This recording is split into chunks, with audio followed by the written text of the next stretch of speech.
Everybody's ignoring me. I know. What do I do now? Speak louder. We're going to go ahead and get started here. Adam Gutman just called. He's going to be about 15-20 minutes late. So Bill Munhouse is going to go ahead and get us started. Hey. And off we go. Yeah. So the first thing is the Pledge of Allegiance, which I happen to remember, so we can do that. Okay. I pledge allegiance to the flag of the United States of America and to the republic for which it stands, one nation, under God, indivisible, with liberty and justice for all. Everybody's ignoring me. I know. What do I do now? Speak louder. We're going to go ahead and get started here. Adam Gutman just called. He's going to be about 15-20 minutes late. So Bill Munhouse is going to go ahead and get us started. Hey. And off we go. Yeah. So the first thing is the Pledge of Allegiance, which I happen to remember, so we can do that. Okay. I pledge allegiance to the flag of the United States of America and to the republic for which it stands, one nation, under God, indivisible, with liberty and justice for all. Okay. I don't have an opening presentation, which is on this little thing here, so we'll wait for Adam for that. Okay. But what we can do is the acceptance of the agenda. Would anybody like to make a motion that we accept today's agenda? Need a motion for accept the agenda? I would like to accept the agenda, but with maybe the possibility of the director speaking earlier than what is on the very last item. If we could possibly move the director's comments up to either before the public or after the public, so the public can have an idea of what the director has in mind. So my suggestion. So you're making a motion to move the director's comments to item D, before item D. Before item D, yes. And I don't know if you want to do that prior to the public's comments or after the public's comments. Does the director have an opinion? I'd be happy to do it either time. Might be beneficial for me to go ahead Make a motion and tell you what I'm doing, and then that'd help the public. Okay. Then they might have something to All right, say. I'd like to make a motion then that we move the director's comments to the before C. So it could be B2 maybe. After the acceptance of the agenda. After the acceptance of the agenda, yes. Thank you very much. And I'll second it. All in favor? Aye. Aye. Aye. Thank you. Yeah. That got me off the hook. That was well played, my friend. Very well played. You're welcome. Thank you. Well, I'll go ahead and I can tell you that each month what I do is I send out about a week ahead of time to the board of directors just my comments on the agenda and the items that we're going to be working on today. And so basically I'll just share with you that probably the big things, of course, is the challenged books, and they are going to talk about that today in the meeting as far as the proposal that I put before the board last month. I'm hoping that we can get that moved forward and approved today so that we can take and implement the program as we put it together.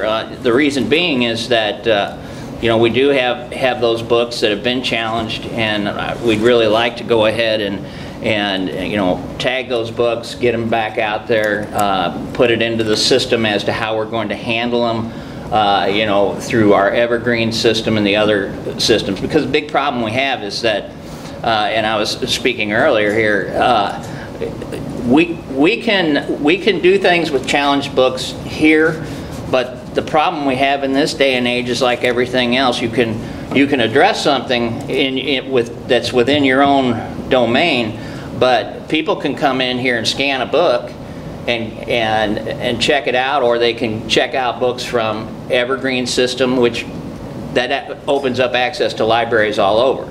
Well, I'd love to, but I don't have jurisdiction over everybody's library. And so it's kind of like, all right, we've come up with a system, and I think it's a pretty good compromise.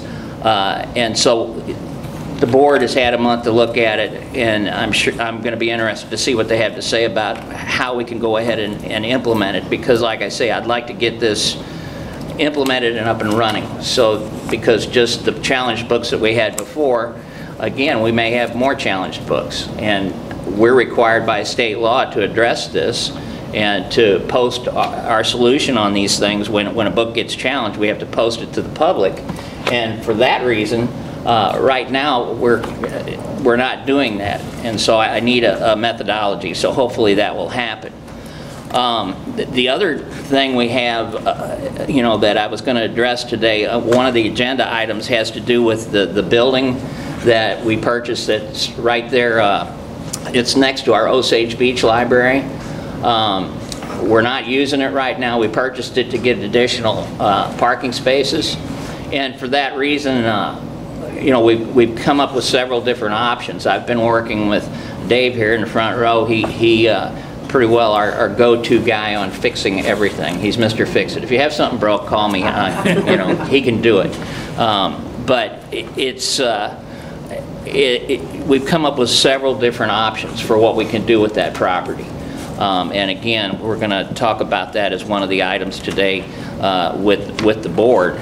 But there's a lot of really good ideas, I think, that we've been able to put together, and we're going to present it to the board for their consideration.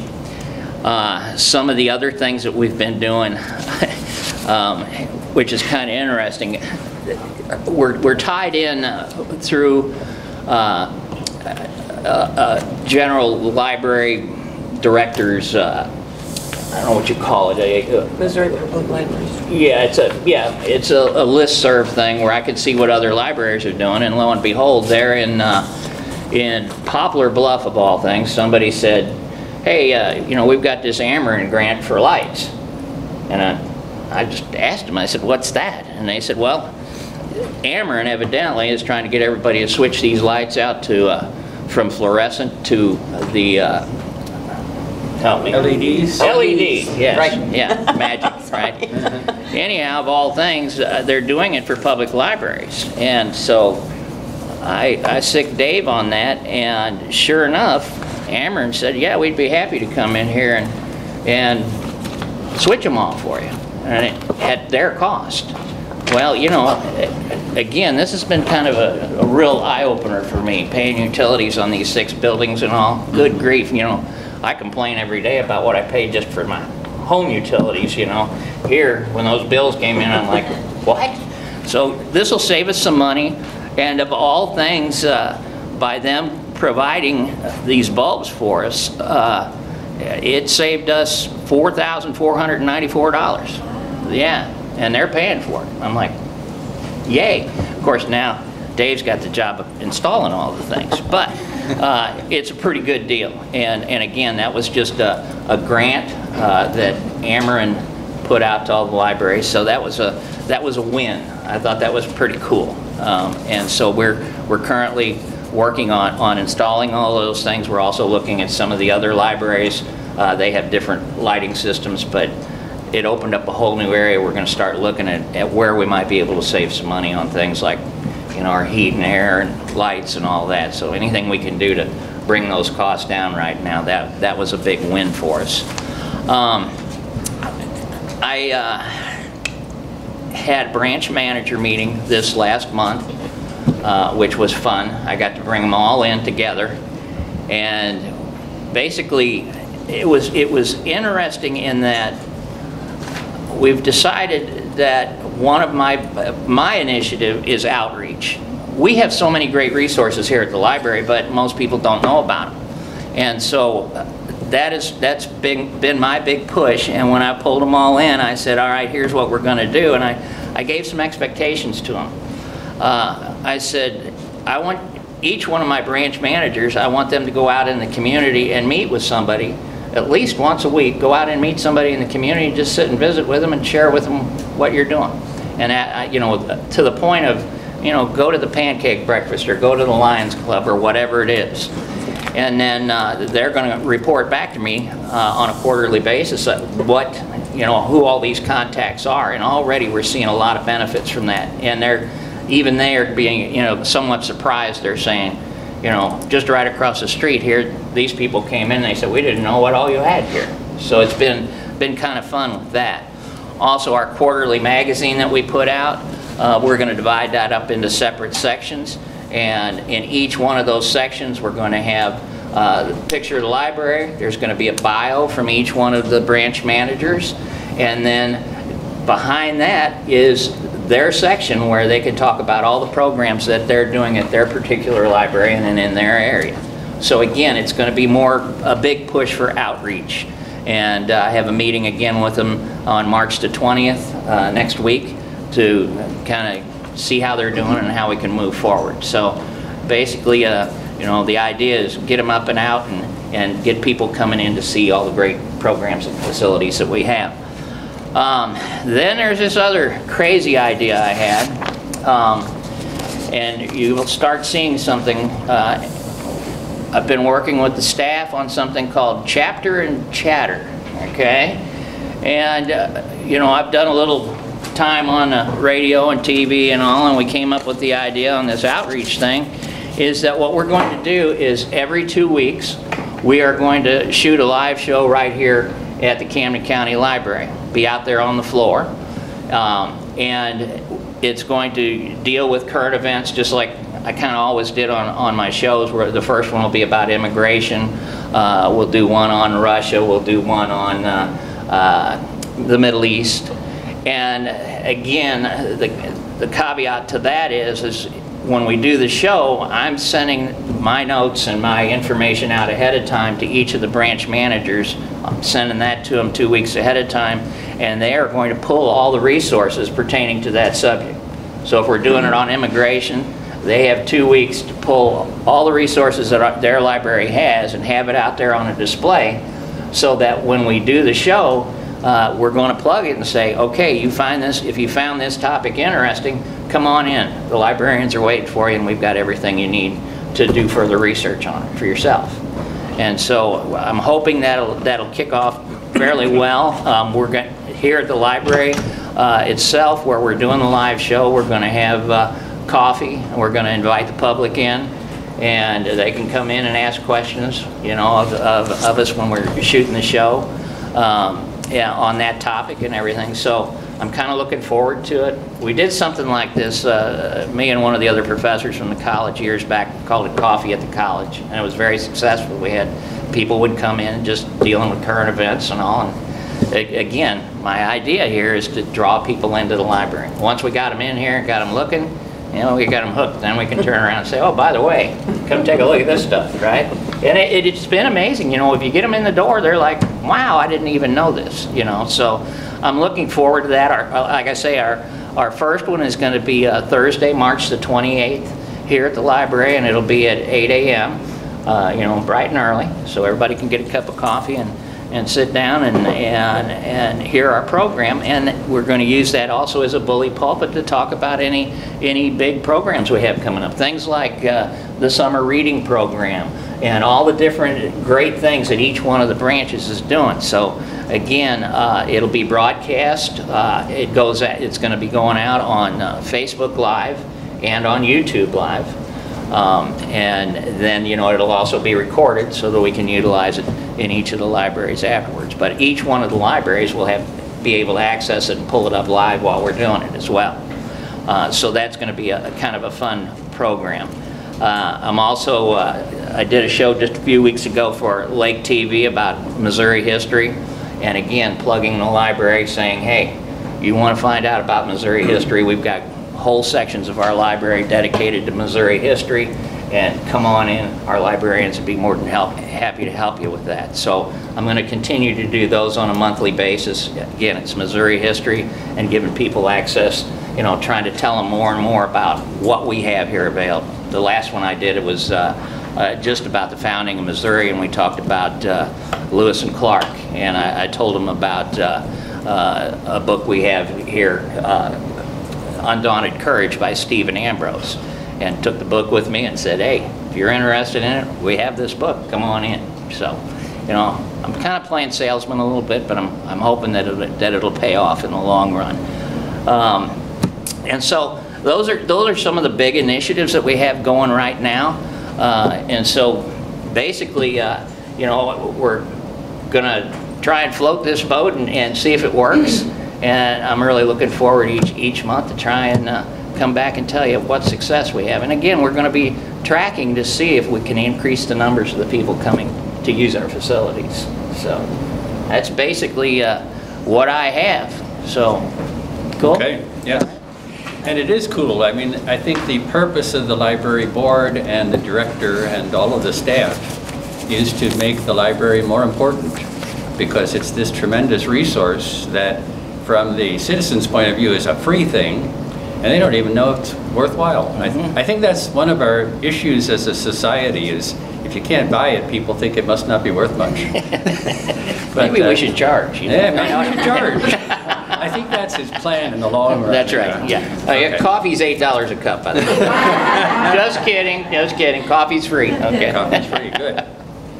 Donuts pending. Yes, donuts pending. Okay, I think it's time now for public comments.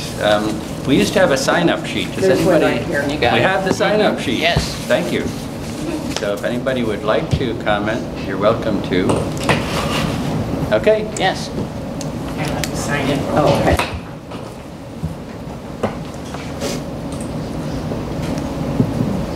And I would also like to ask what library or people represent too when they speak, if that's possible. Okay, yes. Hi, I'm Laura, excuse me, Laura Scott, and I've been at several of these meetings. I live in Max Creek, Okay. and I use mostly the Max Creek and the Camdenton Library, and I have also used the Climax Springs Library. And I do want to say that the Max Creek Library is such an integral part of the community there. It's right across the street from the school, and there's not a whole lot in Max Creek, and so it is almost like the center of the community. That and the restaurant, but they close it too. So anyhow, a lot of kids come there after school. It's small, but there are people there all the time. So I'm really glad about what you're doing about the feature and about them getting out in the community, which I think the librarian there is very, very much part of the community. There's just a group there. But so now I've got to get back on track with my mind. So I just wanted to say that I really like all of the programs that you're initiating. That sounds awesome. I do have a question about your television broadcast or Facebook broadcast, whatever you want to call it.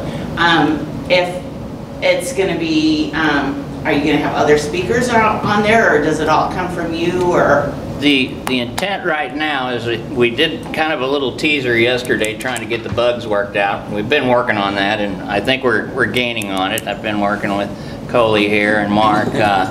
But yes, the intent is I'll have a portion of it, just, you know, a topic.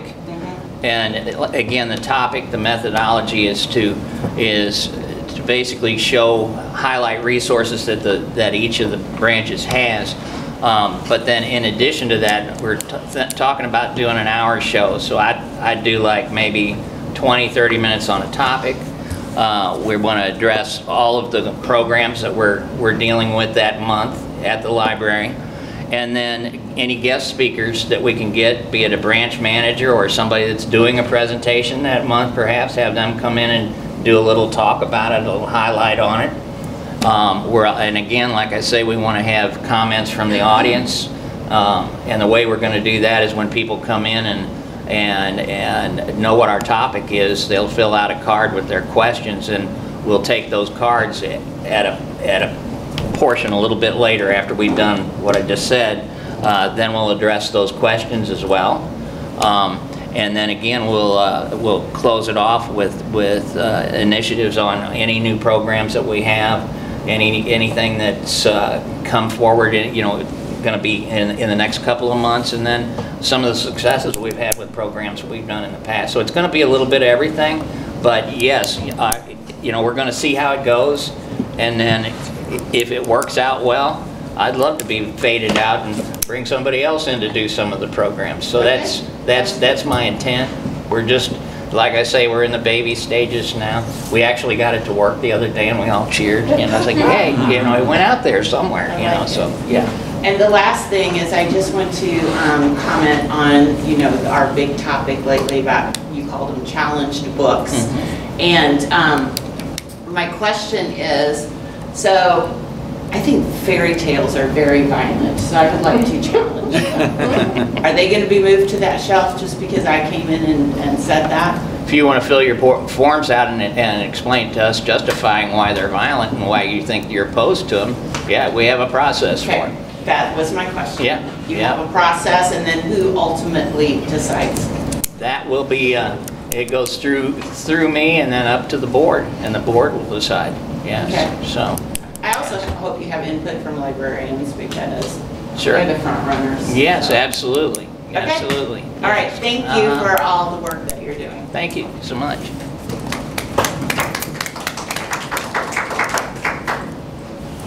Any other comments? Yes. Got two.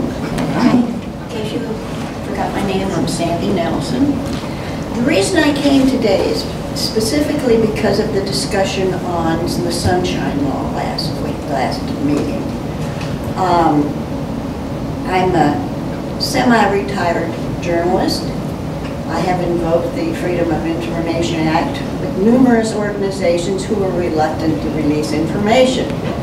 And I believe that it's very vital that the organization be as transparent as possible, because that eliminates a lot of difficulties later on in your lifetime as an organization. The section that I was concerned about was the suggestion that in a two-person email that it could be summarized and given to the other people. That's used by a lot of organizations to subvert the Sunshine Law, and it doesn't work. It's important because a summary is the person giving the summaries. That's from their viewpoint and their interpretation of what that email said. And each one of you may have a different interpretation on it in one email. So I think it's vital not to go to that direction, but to have all the emails go to everybody, so everybody knows where everybody else stands as far as, number one, the issue, attitudes, and possible prejudices, which are really important. And so far, you're really doing a good job as far as being transparent and reaching out to the people in the county that have the concerns. And it would be really nice if you kept that up and eliminated that as part of your Sunshine Law. That's it. Thank you. Thank you.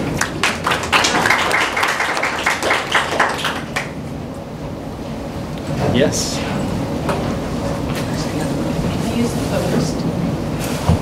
Can you use the podium? Can I use the? Absolutely. Did you sign in? Yeah, I'm the first one. I'm Christina Krenzel. This area? This is perfect. All right. I love the libraries. We moved to the lake in 2013. I'm an educator, so AKA poor.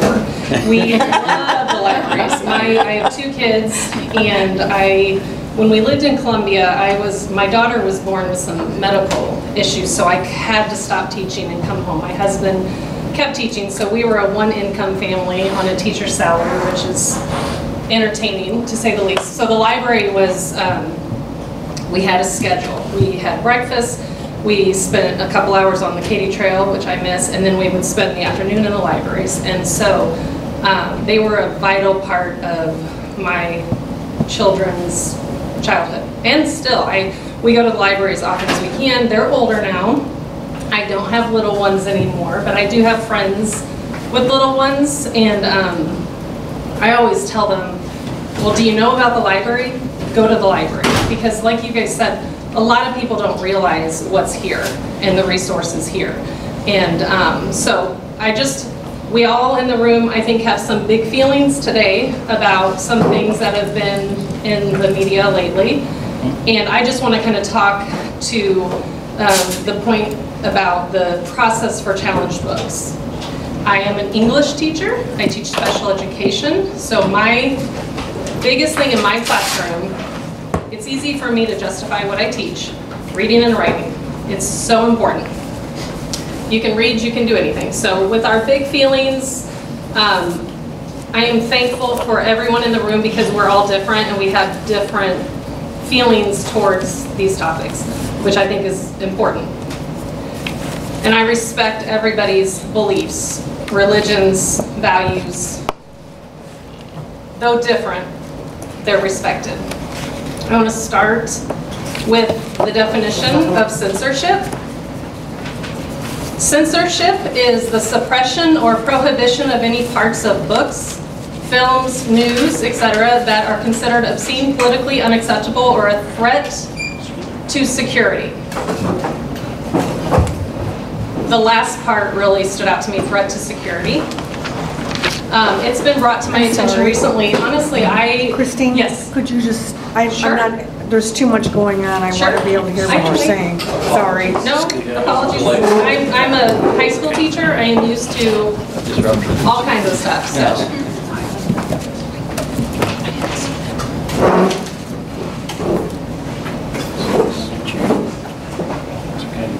We do have a limitation Great, I'll be of fast. 3 minutes, but That's but we're about the gonna- attention span of my students. But we're going to Yeah.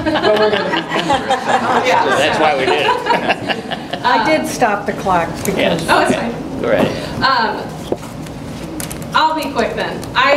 One of the things that I think needs to improve is your procedure is not outlined clearly on your website. And I saw in the agenda, I think that you're addressing that.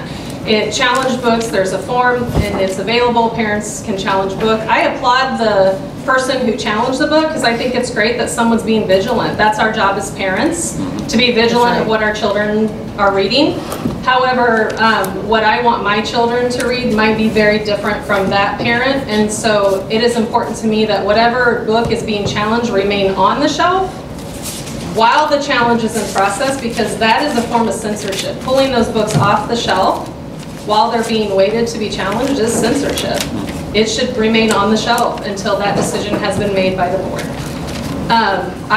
One of the books that was challenged is Our Skin, and I read the book. There are some triggering points, but it is a book that provides, and I'm quoting the author, an opportunity to discuss race, not a requirement. If that parent is being vigilant and doesn't want their child to be exposed to discussion of race and what racism looks like, then they have the right not to expose their child to that book. However, I have strived to teach my children what racism looked like so that we don't repeat those behaviors. But that's my right as a parent. That book should be on the shelf. 30 seconds. Okay, that's pretty much it. I just wanted to be updated on the website. The books should remain on the shelf until they have been decided upon, so that censorship is not in place. And I thank all of you for what you're doing, because we need you, we need these libraries. And those books need to be on those shelves for people to be able to access them until the challenge has been decided. And I hope that it passes, that it is still accessible, just in various locations. So thank you for your time. Thank you. And Thank you. Thank you. Okay, I guess it's my, one more. Okay, one more.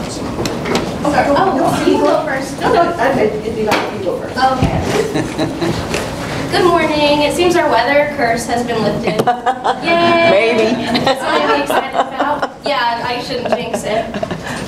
I'm here today to discuss 2 items on the agenda, both the challenged book policy and removing the freedom to read and library bill of rights from our policies, which I saw on the agenda. It doesn't exactly say the freedom to read. It says remove language from that part of our policy, so forgive me if that's not the actual intent.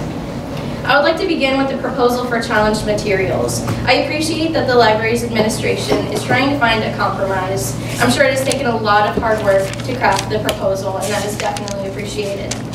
I do have one request.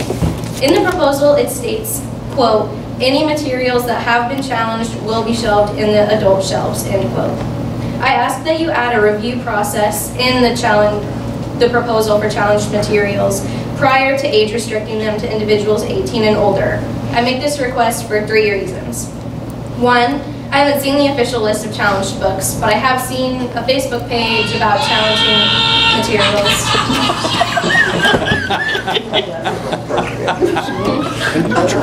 Not me. Many books, such as It Feels Good to Be Yourself, Our Skin, A First Conversation About Race, and more have 0 child pornography content within the books, so it's unfair to restrict those, in my opinion. 2, it's standard procedure for libraries across the country to review challenged materials before making a decision. And 3, libraries who have adopted policies moving and juvenile sex education materials to adult sections have been taken to court and lost. The censorship was considered a violation of the First Amendment, so a review process can help us prevent ourselves from being sued. Now I would like to discuss removing the Freedom to Read statement and the Library Bill of Rights from the policies. I spoke at the last meeting about how these statements were created to promote democracy and freedom in libraries across the country. I don't understand why we would remove them if our goals are also promoting democracy and freedom here at the library. I am curious, have our board members spoken to staff about these policy changes? Have board members spoken to any individuals with master's in library science degrees? Have board members reviewed the history of libraries or the origins of these documents? I think these perspectives are imperative to making a final decision. 30 seconds. Thank you. These documents have existed for nearly 70 years. They are in libraries across the country. They are researched and written by professional librarians who have studied and worked in library for years and committed their careers and their lives to it. I cherish democracy, I cherish freedom, I cherish the freedom to read in Library Bill of Rights. Thank you. Sue.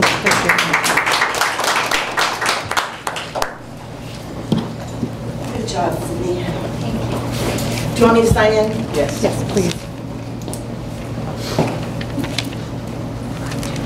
You got I will give the board notice. I might be longer than 3 minutes, but I think I deserve the right to speak for the last 5 months that I was participating in this Board of Trustees. To be full and transparent, welcome to the new board members. I'm glad I had a little bit of part in getting you elected. We talked about with the commissioners. I've had several people ask me why I resigned. So I want to come and speak my truths because I am a transparent person. I do things above board. Everybody who knows me should know that I speak my mind most of the time. I try to be kind and considerate about it. But as Ike would tell me in his late TV interview, that when you go into a new position that you're not really, haven't done before, I'm a little nervous. It's a little hurtful to me to even talk about this, but I'm going to do it anyway. But he says in his late TV interview that going into a new job, you need to ask questions to learn, to get an understanding of the library processes, to understand the staff, to learn more about things. So I was given the opportunity and appointed by Ike Skelton to be part of this Board of Trustees. It was the board at present, not any of you were on the board at that time when I was elected, with the exception of Adam, as president of the board. Sometimes he says that we make mistakes. We don't always get the questions exactly right. Some questions are hard to answer. People who you're asking the questions to can sometimes feel a little bit uncomfortable with the questions that they're being asked. But in order to learn the process, in order to understand what the happenings are and what's going on in the libraries, all the libraries, it's important to ask these questions. I'm a redhead, my voice crescendos, I admit it. I can be taken the wrong way just because of the tenseness in my voice. But at least I'm honest and forthright. So don't ask me if you don't want to know the answer. And that comes from my nursing history. Patients will ask all kinds of questions. I give them the truth, I don't give them what the doctor says. We do the 24/7 talking to patients to discuss the goods, the bads, and the uglies of whatever kind of procedure or whatever they're going to do. The teaching is what's new. So I just want to clarify, because this all came as a very big surprise to me.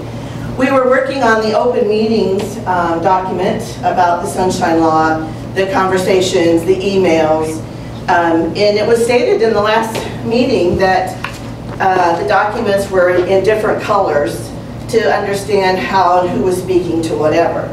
We had tried to do a lead in the conversation to have the emails one person, and then we would all chime in to do whatever. At that time, we'd already lost 2 members.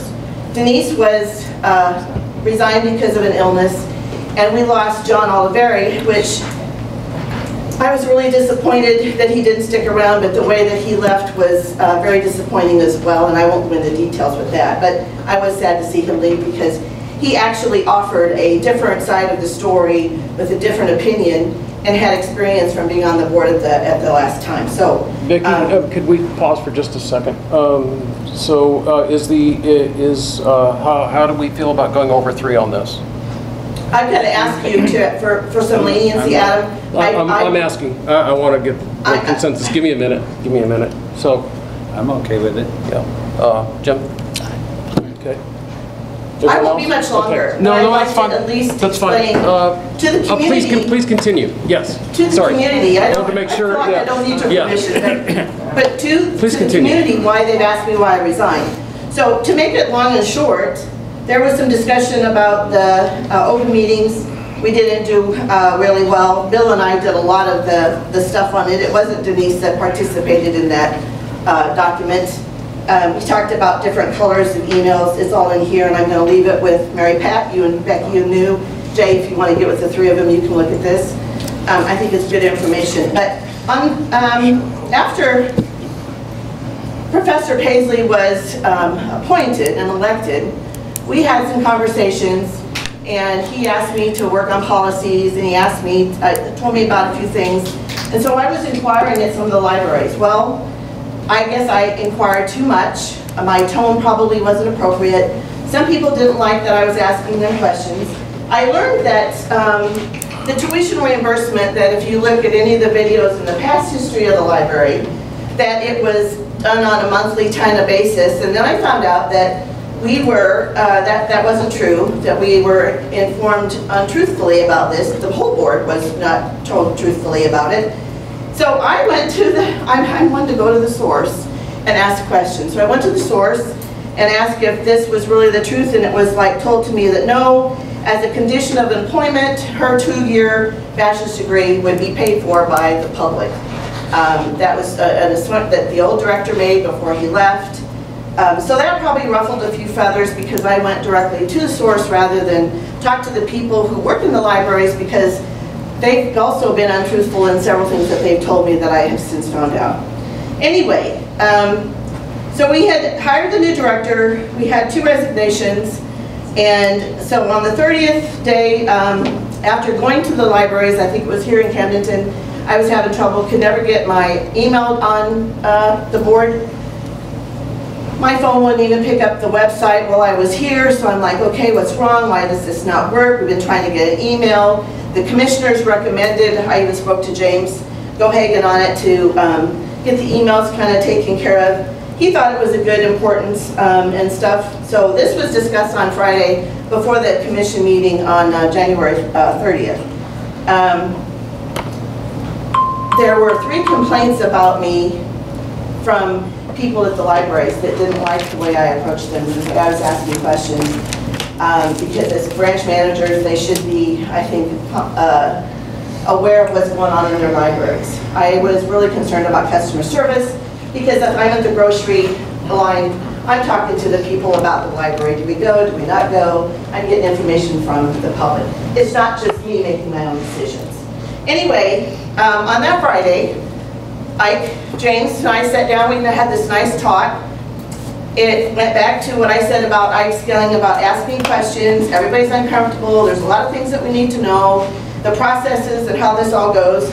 So that meeting was there. We also discussed about the applicants for the Board of Trustees.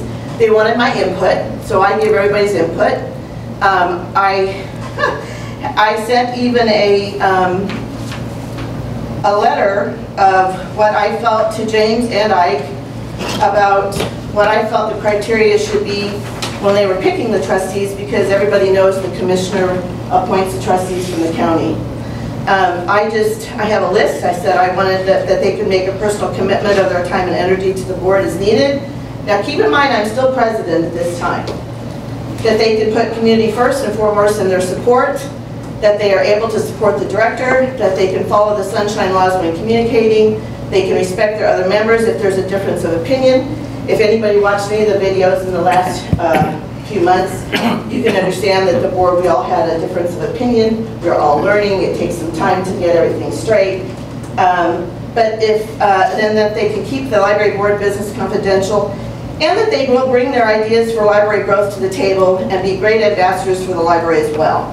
And I wrote that I hope you got, I guess you guys are vetting, I hope good choices. I guess I'll find out at the first meeting.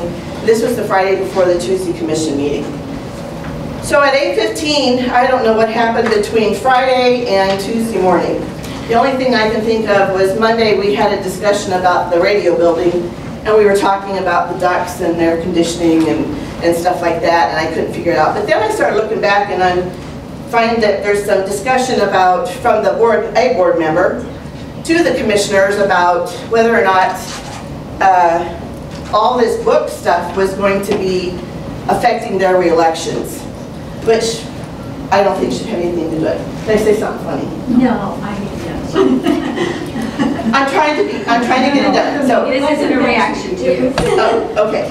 In any case, so I left Friday in pretty good spirits and didn't think anything about it.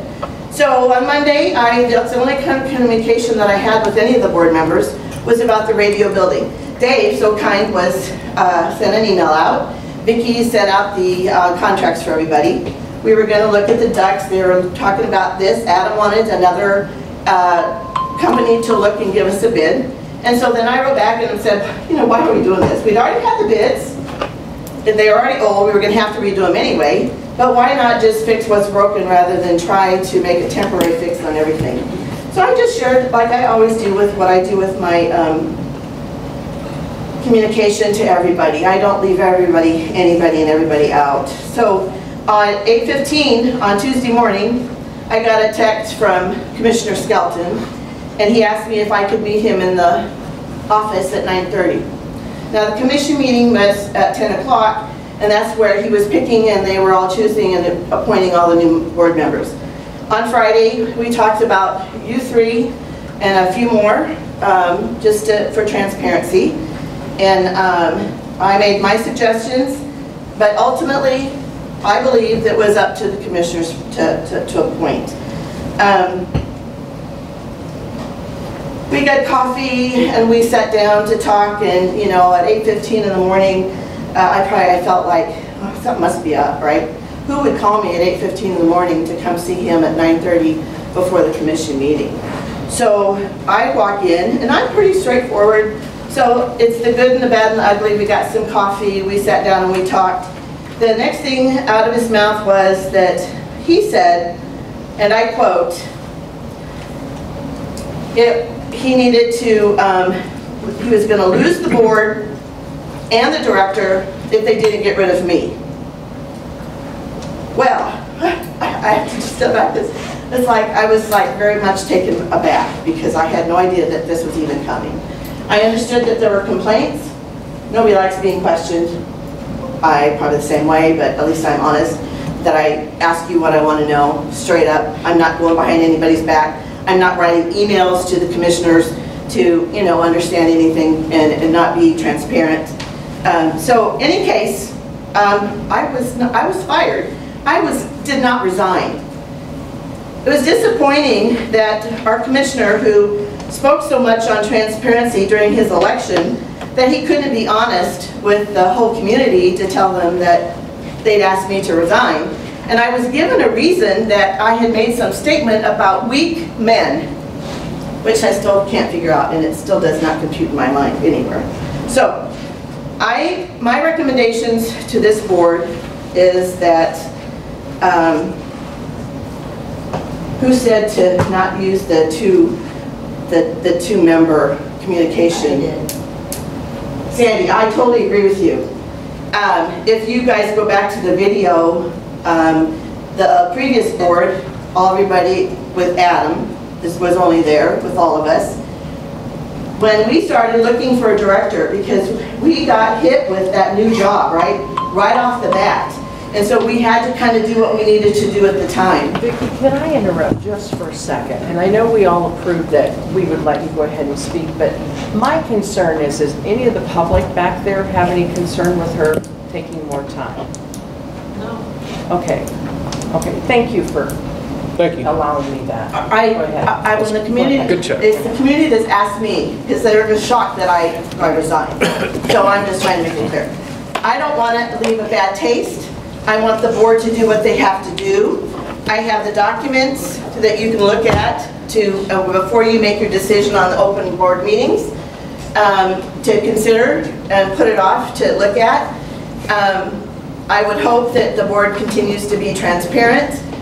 I also, in that pamphlet, is a individual code of ethics that I wanted to bring to the meeting. I was asked of a lot to put all this stuff on the agenda for February, and Jim had just started, and I'm like, it's too much with all the challenges of the books that we were talking about. We needed to move it all to March, right?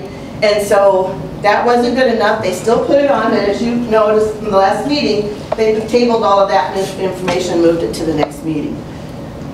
In any case, there is a code of ethics in there. I was working on a policy on the cars, because there wasn't a cars. The library has 5 cars and 2 trailers, and we were still paying gas, and so there were some questions that I was asking to get an idea of where's all the money going. I think that the decision to fire me was probably politically motivated by people on this board presently. I don't wish you any harm. I wish the board good luck. As far as the ideas from Professor Paisley, I did my best to get him elected. I was very hurt that day. I wrote to all of them, thanks.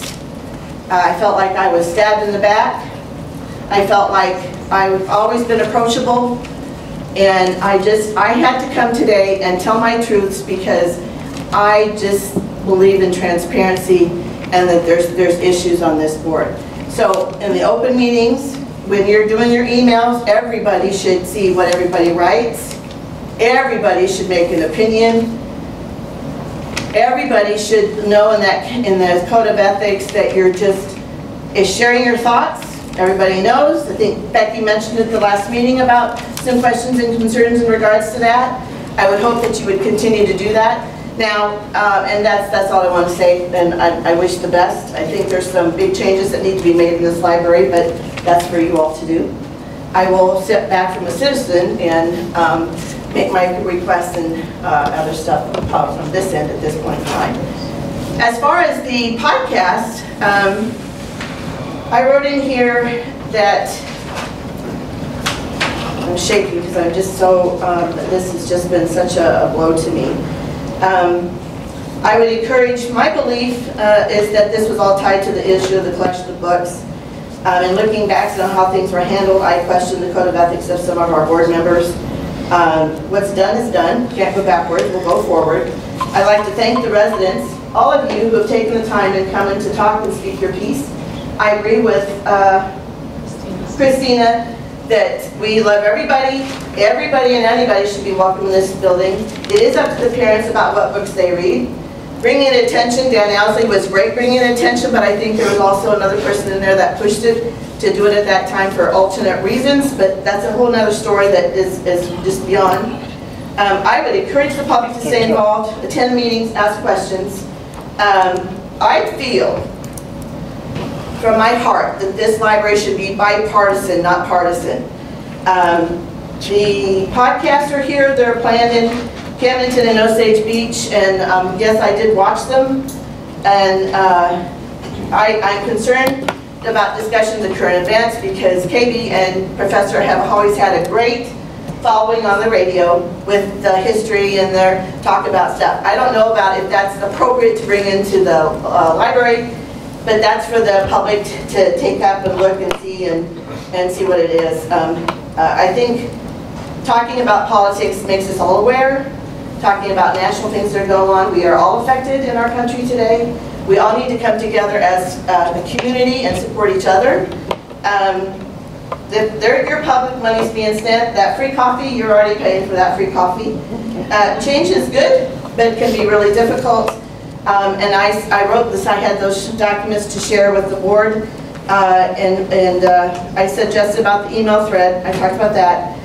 Having a lead in it is not a good in my opinion, because you need to hear from everybody if you're going to do it appropriately. I think that you should re-examine the code of ethics that I put there. It's different than what's in the policy manual to review before you okay any policy. I'd like you to review the open meetings document that I participated in with Bill. Before you decide on any open meetings, take the time to relook at that, because not everybody was involved with all of that, because we were talking about stuff. And then I guess I would suggest that there is a House Bill 2648. I don't know if you've heard it, Cushing County, Oklahoma, Tennessee. They're all talking about this, that the Board of Trustees should be voted on by the public. I absolutely support this, and the reason I support this is we don't have to have the dissension that we had prior to me being appointed in the public eye with the partisan board that was there at that time, to change it to another partisan board that we have at this point in time. That the people Becky, I appreciate you bringing that up, and that's good. I'm glad you made the people aware that that's coming. We're starting to go off into other things than what okay. you came to talk about. That's okay. Do you want to? I'm finishing up. Can I finish up? How much? What do you have? What do you have? How many pages do you have, honey? I'm almost done. Yeah. I just wanted to talk about the HB. I'm going to go 3 minutes, and we'll have to stop. 2648. And I really encourage you guys to call your senators about this bill. It's the only way that we will keep the community library open to everybody, so everybody feels comfortable to come into this library bipartisan, is if we vote. We have the ability to vet the people who are running for the trustees. We have the ability to ask them questions, and that's all I can say. Okay, thank you. And that's too much.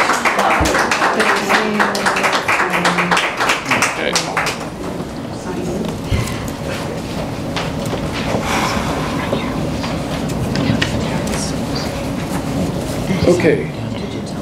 We have the minutes from the last board meeting. We have one more speaker. Oh, go ahead. I'm sorry. I'm sorry. I didn't see your name on it. I'm sorry. No, that's good. Because I'm going to We'll get the- thank this board. I'm this is terrible. talking about the books. I'm Dr. Callahan, and a retired teacher.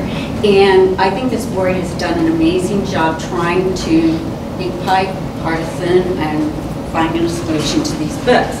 Fortunately, they have state laws that you need to follow, and one is John Ashcroft's rules that he put forth on April 30th, 2023. I'm sorry, was that John or Jay Ashcroft? John Ashcroft, Secretary of State. Oh, I thought it was Jay Ashcroft. Yeah, I thought it was. And you have rules that you have to follow, and you are trying to follow those, because in this it states that you have to come up. It's 15 CSR 30-200-015, library certification requirement for the protection of minors, which is the law. And you're trying to go by this, and the library has or will adopt a written publicly accessible collection development policy for addressing how selections are made and considering the appropriateness of age of any minor as defined in 15 CSR 30-200-030, which you are trying to come up with these rules. And thank you for doing that. I know that's hard. But also you have, as stated, the 573-010, the definitions going on. A child is age 14. That surprised me, Missouri, that the age of 14, any person under the age of 14 or 14 is considered a child. Then it goes on to child pornography. It's really pretty simple. What you have to do is to go through and say, okay, and I'm seeing material performance depicting sexual conduct. Sexual contact is defined in section 566-010, or sexual performance in which has one of its participants or portrays as an observer of such conduct or performance of a minor. Those books you can go through and decide. My objection is that they're even put there that they should be behind where you check out, so parents can come and see those and check it out. And why I say that is any 13, if you've taught any 13-year or 14-year-olds, they come over here and look. They're really smart kids on our web. And so that's the only thing that I want to say, but I want to commend you because you have had to take these laws and try to figure it out. So thank you.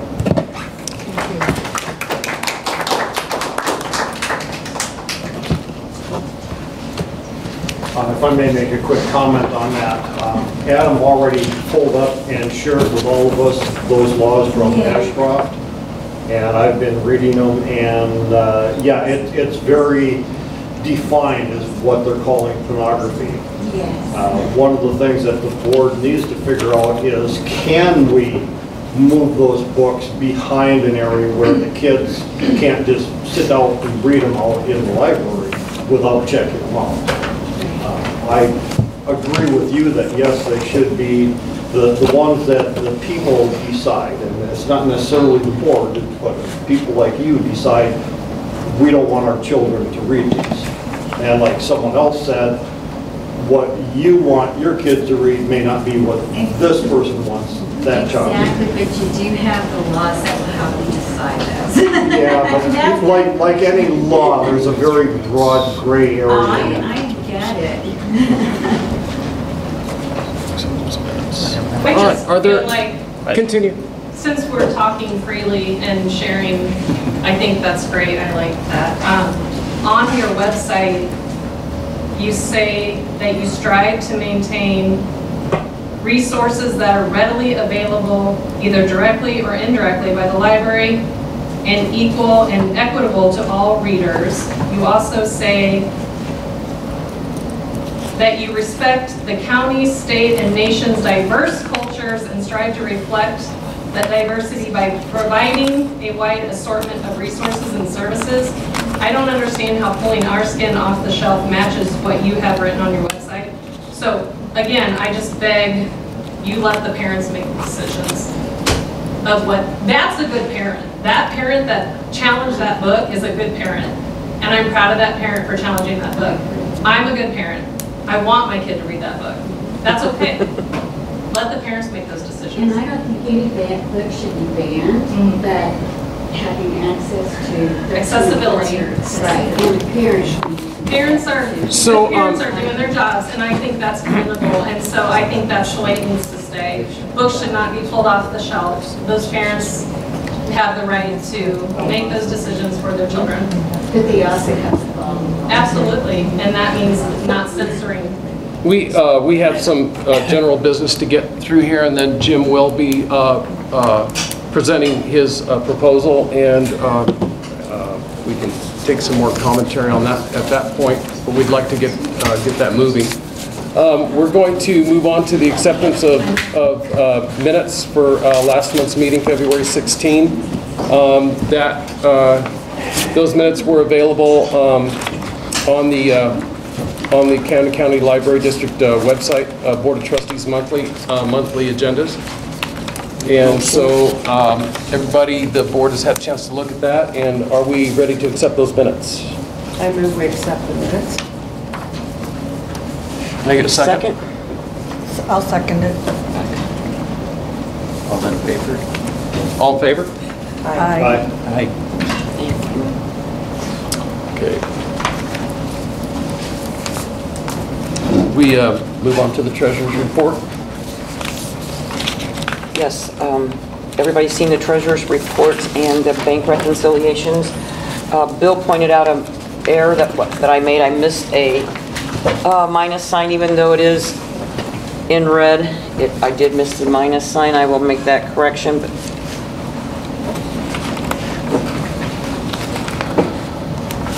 so just need a motion to approve those. I just have a question Sure. before we go on. With that, I was looking at, and I know that's probably going to come up here in a little bit with our electric, but our electric bills are skyrocketed at all of the facilities.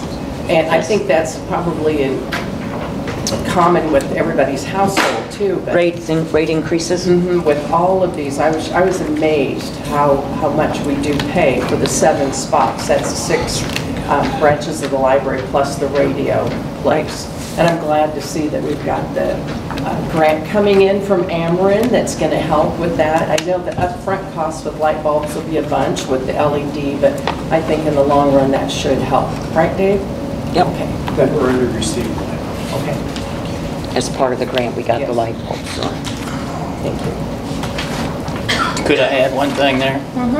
One of the things also to take into consideration is that we have 6 libraries and they're not all under the same Right. utilities. There's 3 different utilities. Right, right. That's what So I we're thought. dealing with co-ops and a lot of different ones. So where increases may happen in one area, they may not in another. So yeah, you know, in addition to having to deal with just the library cost running the lights here, we've got a whole separate entity that we have to deal with, like in Climax Springs or in Stoughton as well. So And so most of the libraries open from what, 9 to what?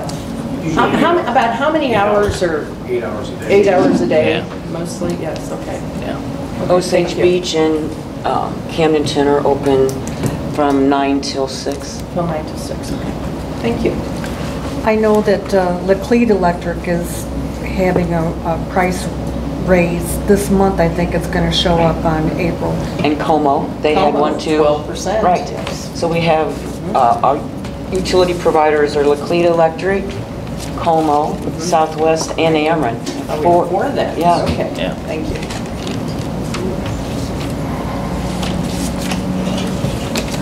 Right, so, let's see, motion to accept the treasurer's report. I move we accept the treasurer's report. I will I think it's- second that then. Let's move on to Bill's, move on to Bill's panel. Should we vote? Oh, I'm sorry. Yes, I'm still good. Yes, let's have a vote to accept the treasurer's report. Aye. Aye. I All right. Payable? Bill's payable. Did everybody get their bills payable? Any questions? Actually, I don't think I got it. Is bills payable the disbursements? Disbursements, yes, I'm sorry. Oh, yeah, okay, I You got that? It's online. All right. I guess I had one comment about it. Yes, please. Yes. In that we have a lot of detail on this report, and you'll see there are even things as small as like $27 for a patron refund as a line item. But then all of a sudden we have Visa, library supplies, $4,821.52. Well, what is that? Everything paid through the Visa card? Pardon me? Is that everything, all the? Yes, all the supplies that we have purchased that was paid by a Visa card. And if I could, all of these bills now come through me. I know, yeah. And yes, that's a big number, but it's also a stack of receipts this thick, and I didn't think you guys would want to be burdened with. Yeah, You know, it's things like, you know, supplies that we need. You know, it's not one purchase, but it's, you know, just the day-to-day things we need for programs. Yeah. There's a big chunk on there that we purchased the bags, right? Right, some promotional materials for our promotional summer reading materials program and things kickoff. like Yeah, I'm not accusing anything. No, that's all right. Well, you're asking Yeah. how come big ones and small Well, ones are right. on there? But what I'm used to when I do my accounting is I take my Visa bill and I break it down into its categories. I do that And then whenever I on the pay the bill. report, it shows in the categories, not as a lump sum. It does whenever I break it out in QuickBooks, but when I put it in here, I just put the total amount because the majority of it was probably library supplies. Okay, If you so want me none to so break none it of out. it pertains to any of the other categories. Pardon me? None of that pertains to any of these other categories. I'm not understanding the question you're asking. Go ahead. I give up. No, that's all right, go No, ahead. I guess these are payees is what this is. This Yes. is not a report based on category. These are just who we're paying. And what Yes. the description is. Okay. Okay. Like in our Walmart bill, we have different things, Cleaning supplies. the regular supplies. So what I try to do is when I break the check out and write it in QuickBooks, it goes to each individual account as it is Yeah. charged. I'm probably looking at the wrong report for what I'm looking for, so. Okay. I can make it more detailed if you would like. No, don't blame me for this. Okay. I definitely can if you need Yeah. more detail. So if I could step in here for just a second. So when you use Murphy Oil, you get the fleet cost, which Yes, is ma'am. reduced. When you use Visa, then you probably, are you on the thing that gets a percentage back for a credit since you use your Visa card? Do we have credit? Yes, we have rewards Okay. on our, So that's but a we great- don't use the Visa card for gas. Right. Yeah. But I should have said then stop. Then when you use Visa, so that's a good way to get some money back, some Right. credits back. And So what, good job. we usually collect those rewards and use them as part of a payment. Okay, good, And those vary. good move. Is there a reason why it's bills payable on the agenda And we call it disbursements, no. disbursements? Yeah. We can change that if need be. Yeah, I think let's go ahead and if that report's called disbursements, let's go ahead and do disbursements Sure. for line item F. Okay.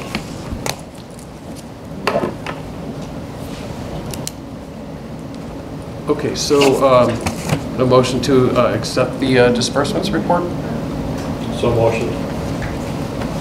Have a vote, please. I'll second it. Yeah, second that, please. Thank you. I'll get this right. Yeah, can we go ahead and vote to accept it? Aye. Aye.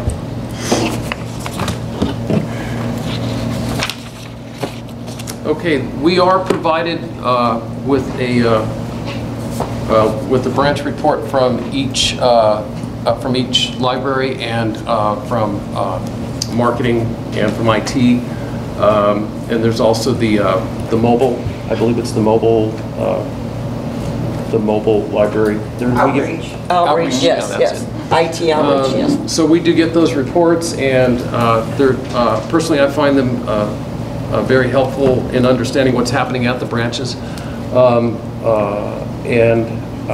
I just wanted to see if anyone had comments on that or questions about anything they saw in those reports.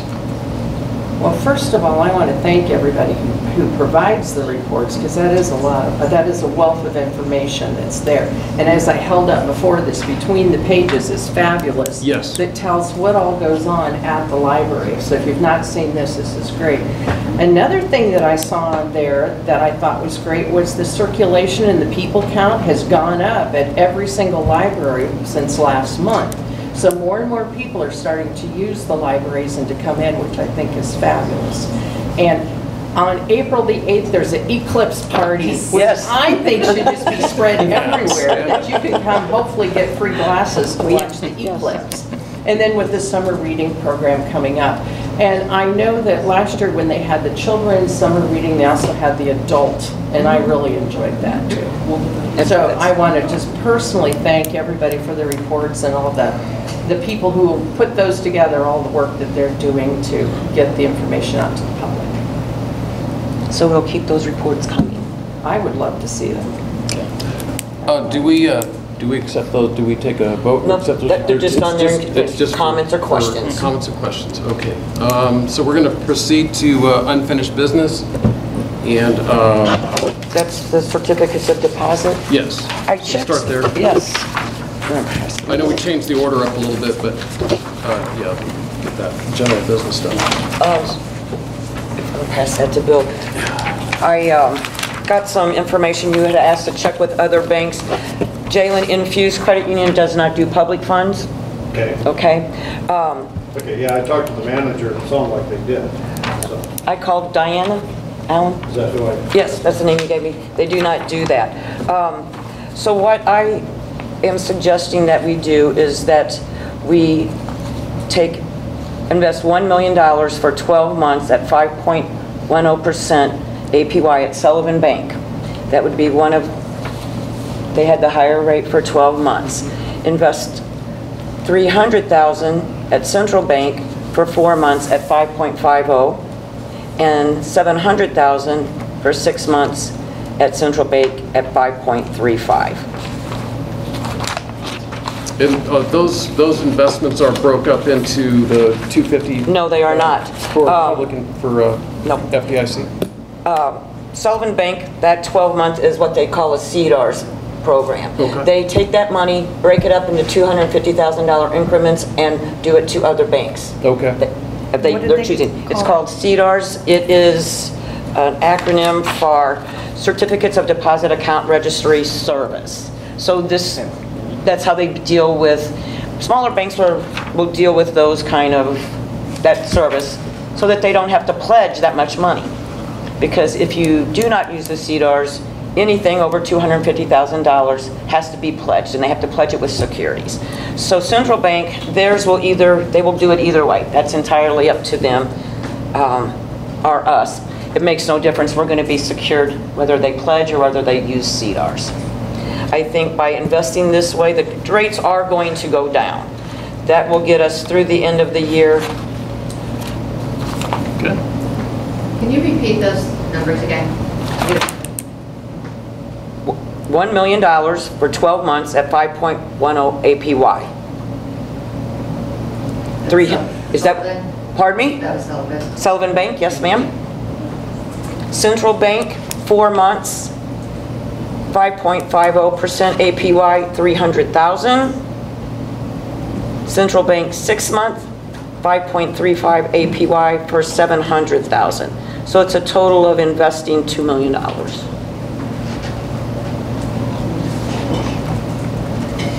So question, why wouldn't we look at the Heritage Bank for 7 months for the 5.35? Well, because we need the money at the 6-month mark. That's good answer. I'll go with that. Yeah, I go through and find out how many, what our average bills are, when our money's going to be coming in. So without any income other than those CDs coming due and our average bills that we normally have each month, we should have a surplus at the end of the year. Okay. Now, unless somebody does something crazy and then we have to need an influx of cash, that might be different. We're going to try to avoid it. Yes. Why was she looking at me? I was. It looks like due diligence is being done here to get the best rates and keep the money available. So are there any other comments on those CDs? Thank you, Vicki, for researching that. You're welcome. So do we need a motion related to that, or is that yes. just okay, so we do. Yes, so we need a motion to accept do we go for a motion on each one, or can we do all three? You can do a motion for all three. Okay. So unless anybody has any other ideas for me to research or try. No. I'll make a motion we accept them as Vicki came up with. I'll second it. All in favor? Aye. Aye.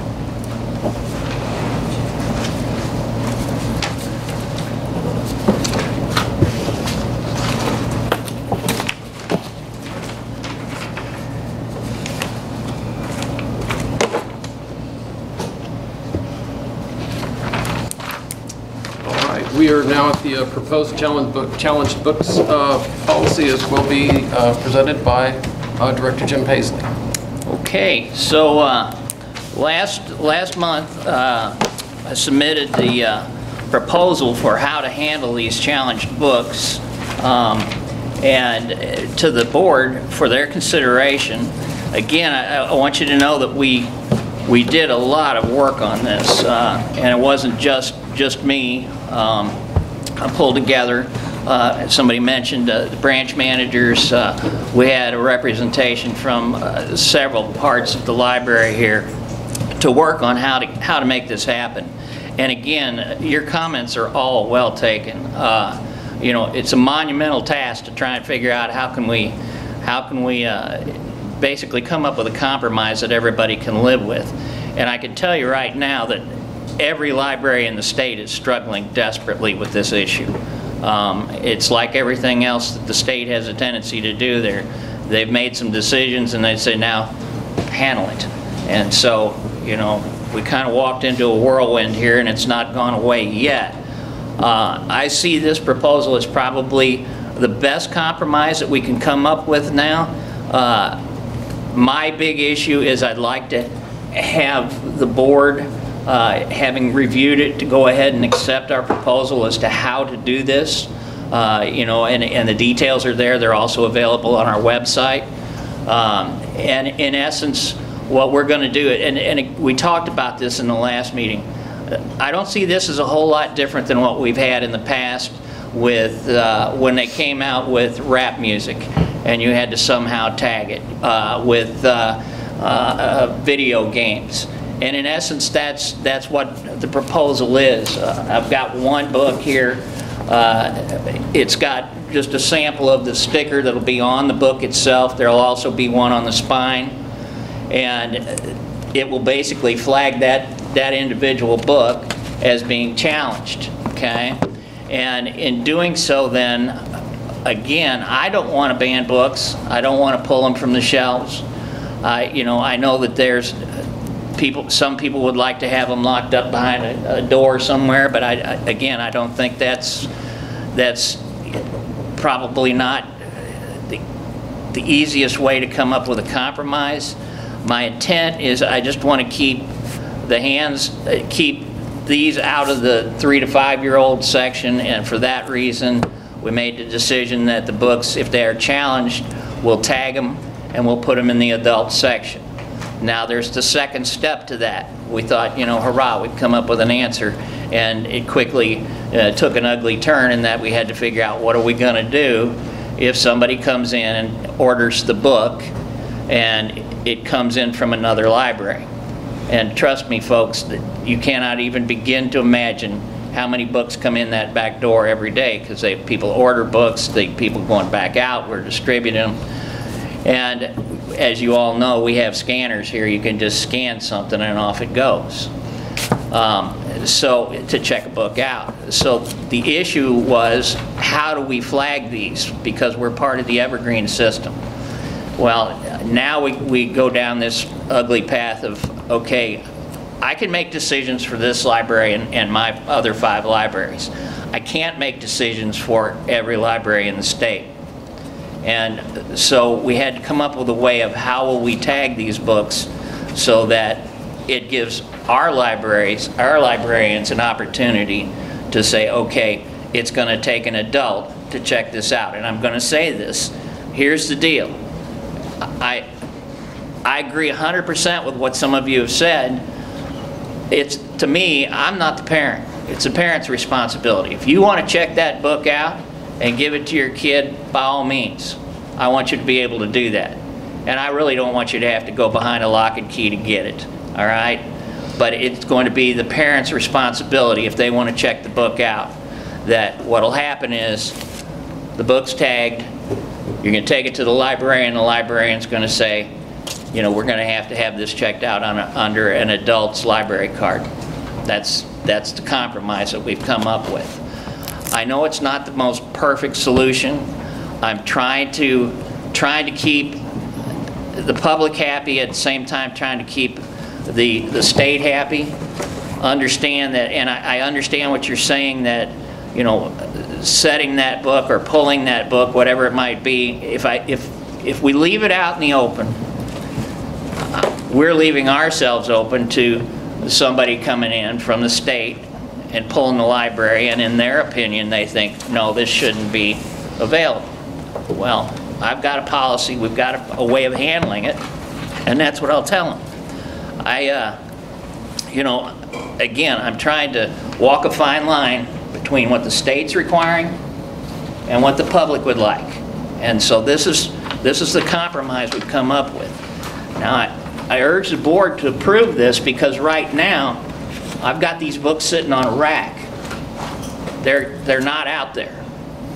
and if we can get this approved, we can run it through the challenge book thing, we can tag them, and we can get them back out on the shelves. Yes? Can you clarify the age? Like my son who's about to be 16, I mean, I have to approve video games for him when they're labeled, which I completely appreciate that. But what age? If I go back to the state statute, I believe it's 14. Okay. Yeah. That was. Yeah. And then are you clarifying also, and you may have, and I apologize if I missed it, the process so that they're not on that rack? Like what happens when books are challenged? Like I keep thinking of our skin, that would be a... We have, and here again, this, in the last meeting we talked about this. This isn't dealing just with the current situation with the books that everybody has flagged. If somebody comes in here and wants to challenge the book about, let's say, Das Kapital or the Communist Manifesto, all right, we have a process now. They can challenge that book. In our process, the book gets pulled. It then turns around, comes through me to look at it. I'm required to post what that challenge is, okay? And then it comes to the board, and they make a decision whether this is going to be a challenge book or not, and it goes back out. If it is a challenge book, it'll fall under the same system as this. But what are the guidelines to decide if you're following the law or you're following personal beliefs? No, the law. Absolutely the law. But here again, you know, in the process, in the policy itself, you have to fill out a form, and in that form you've got to justify why you think this is challenged. And that will give the board something and me something to go on. If they can cite some law that says, no, you shouldn't have Das Kapital or whatever this book is on the shelves, then we'll research it and see whether or not if it's justified or not, okay? And if indeed that book becomes a challenged book, like I say, I don't want to ban it. I want it to be available still, but I just want the adults to get to it. Does that make sense? Absolutely. Yes. In the event, the challenge books, my understanding is that they should be posted on the website. Yes. According to policy. Mm-hmm. Where would that be? And can you post the selection policy that goes through the criteria and the steps that you've done to isolate those books? The policy. And then also, I'm sorry, Professor, just two more questions. Who's going to monitor that the parents are the ones for sure to take out those books and that they take them and they use the parents' library card when we have the same people in the libraries all over the place that ordered these books in the first place? How are you addressing that, and can you post that so that the community can know? It is, when the policy gets put on our site, like I say, it's not approved yet, but the existing policy says that the whole process for challenging it, you have to fill out the form, etc. The books will be tagged. There's no way that a librarian, when you go to check the book out, if you try and check it out through Evergreen, it flags it right there. It's going to say, please take this to your librarian. So right off the bat, it's going to tell them, okay, something's up, I've got to go there.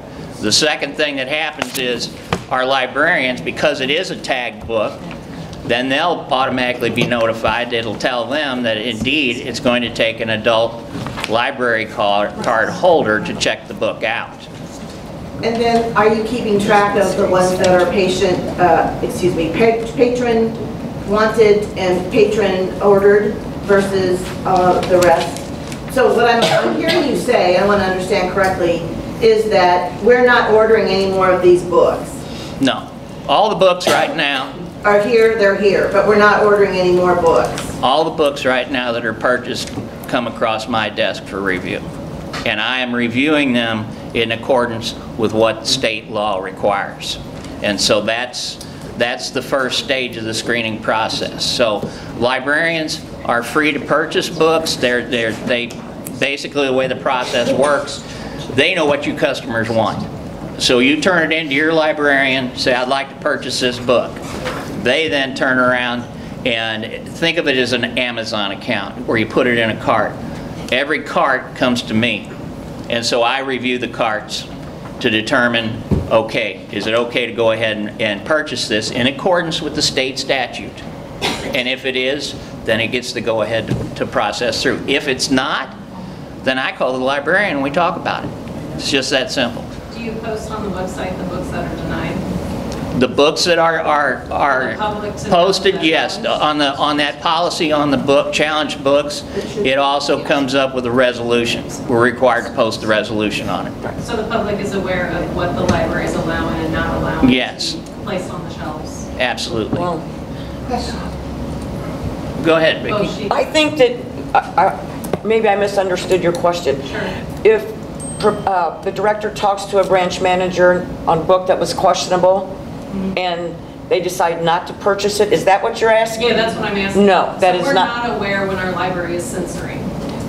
That is not posted on, no. That is a Okay. decision that is Right. reached between the director and the branch manager who wants to purchase that book. They said, why are you purchasing? Books that are challenged by Yes. all of us Once the, are posted on the website, is that correct? And if Yes. so, where? at the conclusion, after they have, we've never had to do that before, so we don't know. So we will have a spot challenged books, and once the board reaches the decision. It will be posted on our website. According to the selection policy, it should be done and should have been done already. I haven't been able to do it because we haven't had the policy approved yet. And we haven't had any of them really say to take them This, off. you know, There's I no walked resolution. into a whirlwind here, folks. You know, and all I'm trying to do, you know, I mean, it's like Vicki said, every time I go to her, I thought, what about this? And she says, well, we haven't ever had this come up before. Well, it's come up now. Well, and we did have a stack of challenged books listed that were turned in by the patrons, I believe, December 15th. And I have those, Right. but I can't do anything with them until I get this policy approved, and then I intend to use the policy that I've recommended to try and start processing this whole thing through. And will there be hiccups? Absolutely. You know, there's going to be things. Also, until the decision is made, like right now you said they're on a rack. Okay, let me address it. It's a great point that you brought up. Will they be on the shelves until that decision's made? I made the decision to not put them back out there because I am liable right now to the state. In the future though, once your policy's been voted on and yes or no, This makes it so much easier for me because then I can just say, there it is. It's out there, okay? Yes, ma'am. Yeah, it seems to me, like, let's say I propose a book and you guys decide you don't want to purchase it.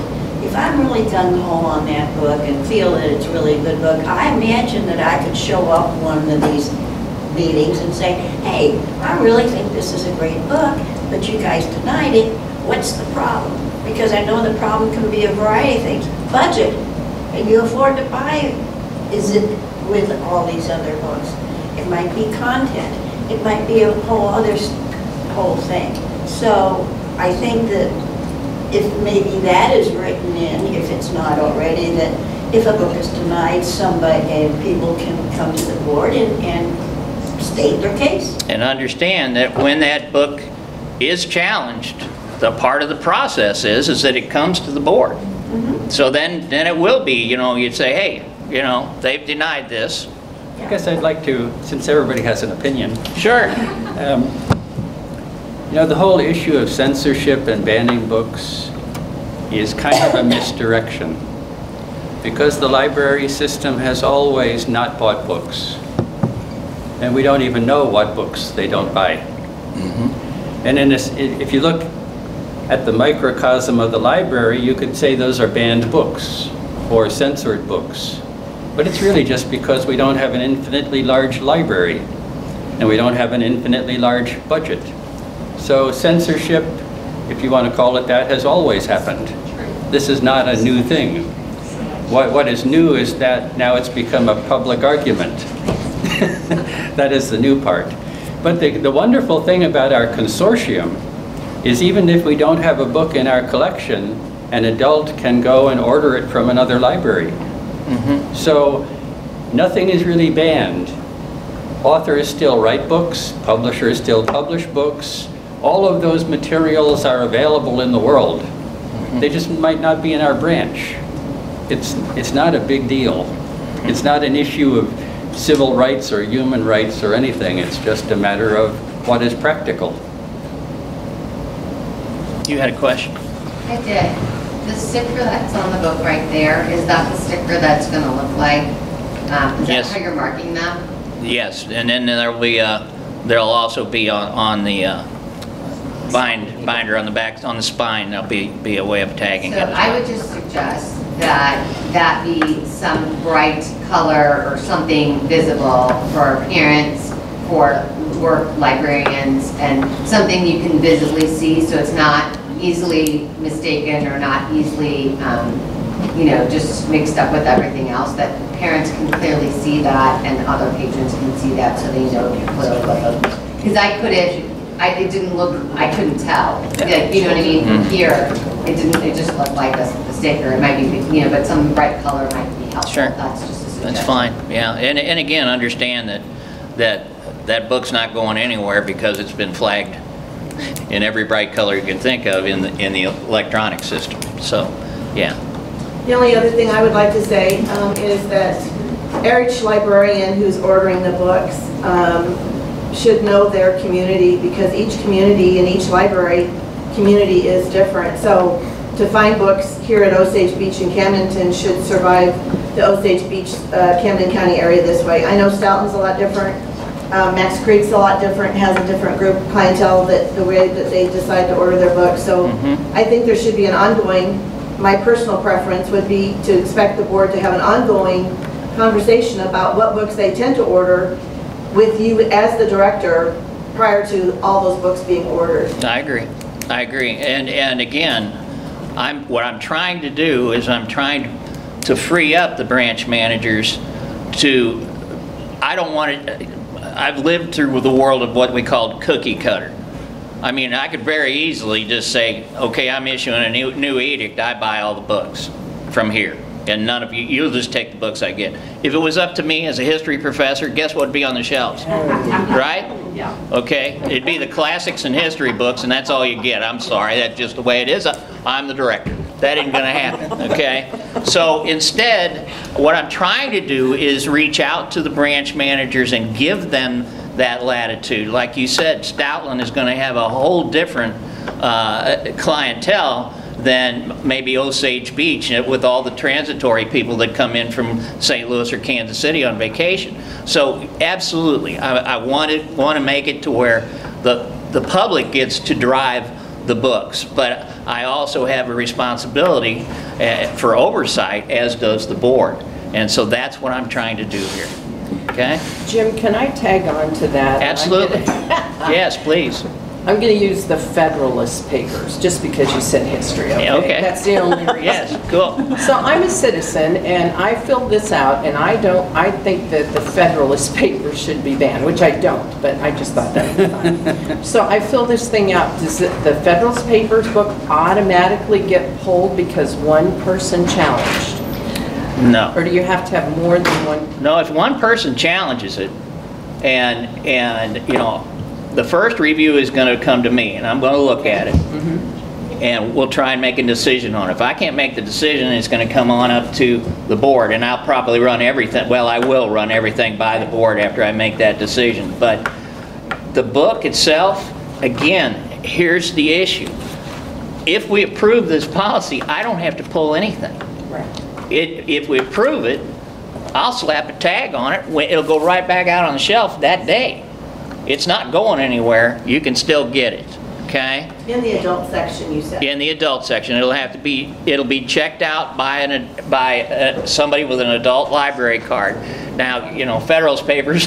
If a 3-year-old wants to read the Federalist Papers, I'll probably make an exception. Well, they're really yeah. They're really interesting. I think I may fill one of these out and see what your response Well, is. But if you're going to do that, let me piggyback, because I want the anti-Federalist Papers included, okay? I think that's appreciated because people can challenge anything. A person Right. can Sure. challenge the Bible. Oh. That shouldn't be pulled off the shelf because one person is against it. Bless you. You hit the nail right on the head there.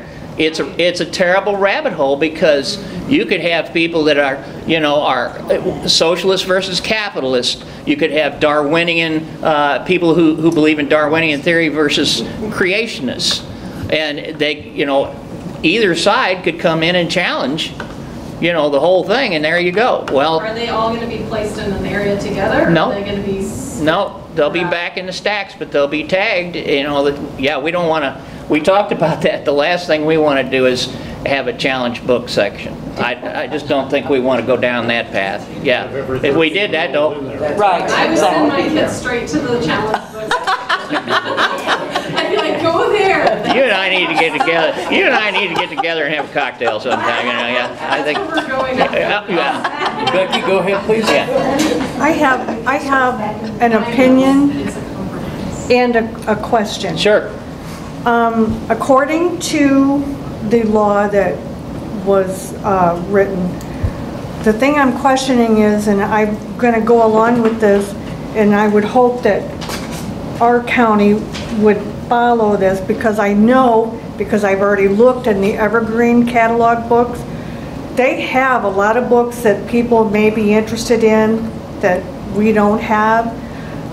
And as a taxpayer, the law does say that we are not to be buying materials that are child pornography or pornographic for minors or obscene. Obviously, we've already got some on the shelves. That's just what, to me, what this whole thing has been about, is how to handle what we've already got. But we're talking about purchasing, and I guess I would be very cautious in saying that I'm not sure that that's a wise thing, since, like you've said and many other people have said, and I've even seen it myself, these books, if you are really truly desiring these books, they are able to be gotten other places, and they are going to be labeled as such. The other thing is the age group that we were talking as far as child, it is up to 14, but the law does state that between 14 and 18, those are considered minors, and pornographic, I'm not talking sex education or anything like that, because I know that there are several pornographic graphic novels out there that are geared to that age group.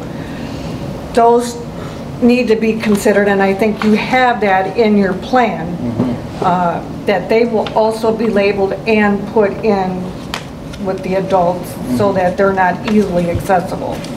I'm going to err on the side of caution, okay? And so, but again, the book's not banned. It's not, you know, it's not going to be in a pile out here burning on the front lawn. I mean, you'll still be able to gain access, but you bring some very valid points there, in that where we're wrapped around the axle as a society is people are, when they say pornographic. Well, I'll be willing to bet you that I can come up with at least 100 people in 15 minutes that would tell you it's not pornographic. Right. And so here's where you get into the problem. Who am I, who's the board, who's anybody to say this is acceptable and this is not? And there's why we have to have the compromise. Now, I'm not advocating going out and getting ourselves in a problem by purchasing books that could be considered challenged. But what I am saying is the ones that we do have and we're aware of, those need to be addressed. That's right. And so that's what this whole compromise is about, folks. And I think you're saying it's always going to happen. Absolutely. And again, like I say, we've gone down this path with video games, with music. Oh my God, I'm a product of the '60s, folks. You know, and I can remember my dad sailing that record out in the backyard. So again, we're going through another cycle. I would like to contribute to the conversation. We've had a very well-rounded response to the book situation from both sides, from multifaceted views on the issue. The effort here is to assure the largest degree of freedom to the public to access these books, to access actually the library. It seems to me, I am of the impression that the 15 CSR and 300-200.015 requirement and the statute 573.010 weren't very seriously taken into consideration with some of the books that were ordered. That said, we have the books here. There's people who are continuing to write books that some will find suitable for their needs. Some will find maybe see them as improper to have in a library where kids can get to them.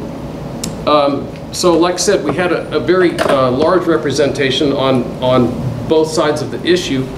So if you have it wide open as we had it, with everything on display, you've got a sizable amount of people who will not want their children to run loose in the library and see these books and deal with these books without some kind of guidance. So you've now taken a whole block of people and made the library unacceptable for them. Okay, so if those people get their way and do what they will with those books, now you have made those books unacceptable to a whole another block of people. So we achieve the greatest freedom to have these materials with some sort of management. And I've gone through this. Personally, this is my personal opinion. I've gone through this. I've looked at the rules, I'm sorry, the words are leaving me, but I've looked through the laws and regulations, and I find this policy to address most of that. And maybe it's not perfect. We've got time, but we do need to move forward. So our greatest degree of freedom is to have some management of the materials, and this policy does that. So that's my personal opinion, and there it is. Thank you. And I also appreciate, Jim, you had an article in Lake Expo about this with the challenge book. So I mean, the information's been out to the public, so people are aware of that. I'd like to call for a motion to accept the policy. Okay. And get a second on that? Please. Well, Second it. who made the motion? We need to. You just called for a motion. Yeah. I'll move that we accept the Okay. policy. Okay, Bill moved. And second, Jay? Thank you. All in favor? Aye. Aye. Thank you. It's a starting point. I'm It sure is. there'll be revisions going along the way. It is. It's a starting point. You bet. We're going to grow. And that having been said, Jalen, I really appreciate that. This process has been hard for everybody, the public especially. And I appreciate everybody being honest and coming in and telling me your thoughts on what should happen. This is my number one goal. This is you all's library, and I want to work with you. And I want to keep everybody as happy as possible. You know, now I've been married 50 years. I know that's not really, you know, all the time possible, but I'm going to try. Okay? So by all means, you know, what I want is this. I'm happy with what you said, the open line of communication. I want to keep that because we're going to have other challenges. There's going to be all sorts of interesting things that are going to pop up here. And so I appreciate the public helping us on resolving this, and I wouldn't be a bit surprised if we aren't going to see some of the other counties adopting this approach to handling this because they're really struggling. Some of them are really struggling.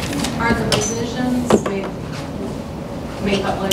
So as you guys are revising the policy, as you mentioned? Yes, ma'am. Those are on the website then? Yes. Okay. Uploaded. Yes. I received them, they will be uploaded Okay. to the website. Absolutely. And the list of the challenged books, now that this is approved, will be put on the website under challenged books. Yes. And it will be put what the resolution was, which is to file them Yeah. or show them in their normal category in the adult section. Okay. May I add to that?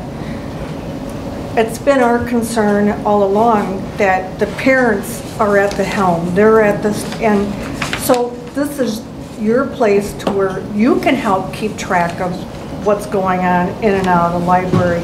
And those of you who maybe would have liked it to be a little bit more liberal, you can also have a voice in this ongoing, but this is a beginning, and I think it's a really good place, and it puts the weight back on the parents, and it also gives access to those who wanted a little bit more freedom. Very good. Is there anything else we would I think we can move on to the next item. So it's unfinished business, line item 3. Revision to CCLD Policy Manual Section 3, Administration, subsection 1, Preamble to the bylaws. And we will be having a few of these policy changes, bylaw changes, and they will become presented by Bill Mundhausen.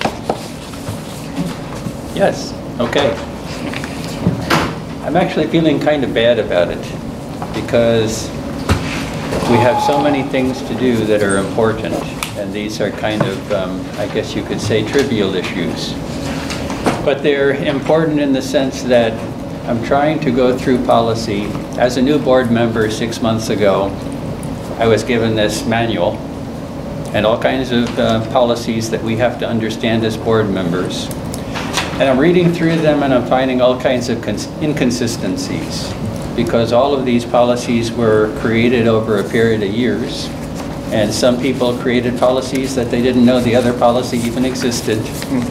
And so you have policies that are contradictory to one another, and you have policies that are just in the wrong place. So the easiest example I can give you is the first one. I actually have handouts for everybody to make sure we're all on the same page. Thank you. We have something called the bylaws of the Board of Trustees. And the bylaws are kind of like the founding documents of the organization. What should be in bylaws is something that has considerable permanence. But for some reason, they decided to put in the bylaws things that are not permanent. And one of the things they put in the bylaws is this statement that says, the library district shall be an institutional member of the Missouri Library Association and the American Library Association. In addition, the library district shall provide for individual membership dues to the Missouri Library Association for each trustee, the director, and the assistant director. Individual membership dues to the American Library Association will also be paid for the director. Now, what I'm proposing is we remove that from the bylaws, not because we're not going to be members of the Missouri Library Association, but because it's something that comes up as a decision every year. Because we can't be sure that any of these private associations are always going to be good associations. It's just like our Evergreen Consortium. Every year we have to sign up again for them.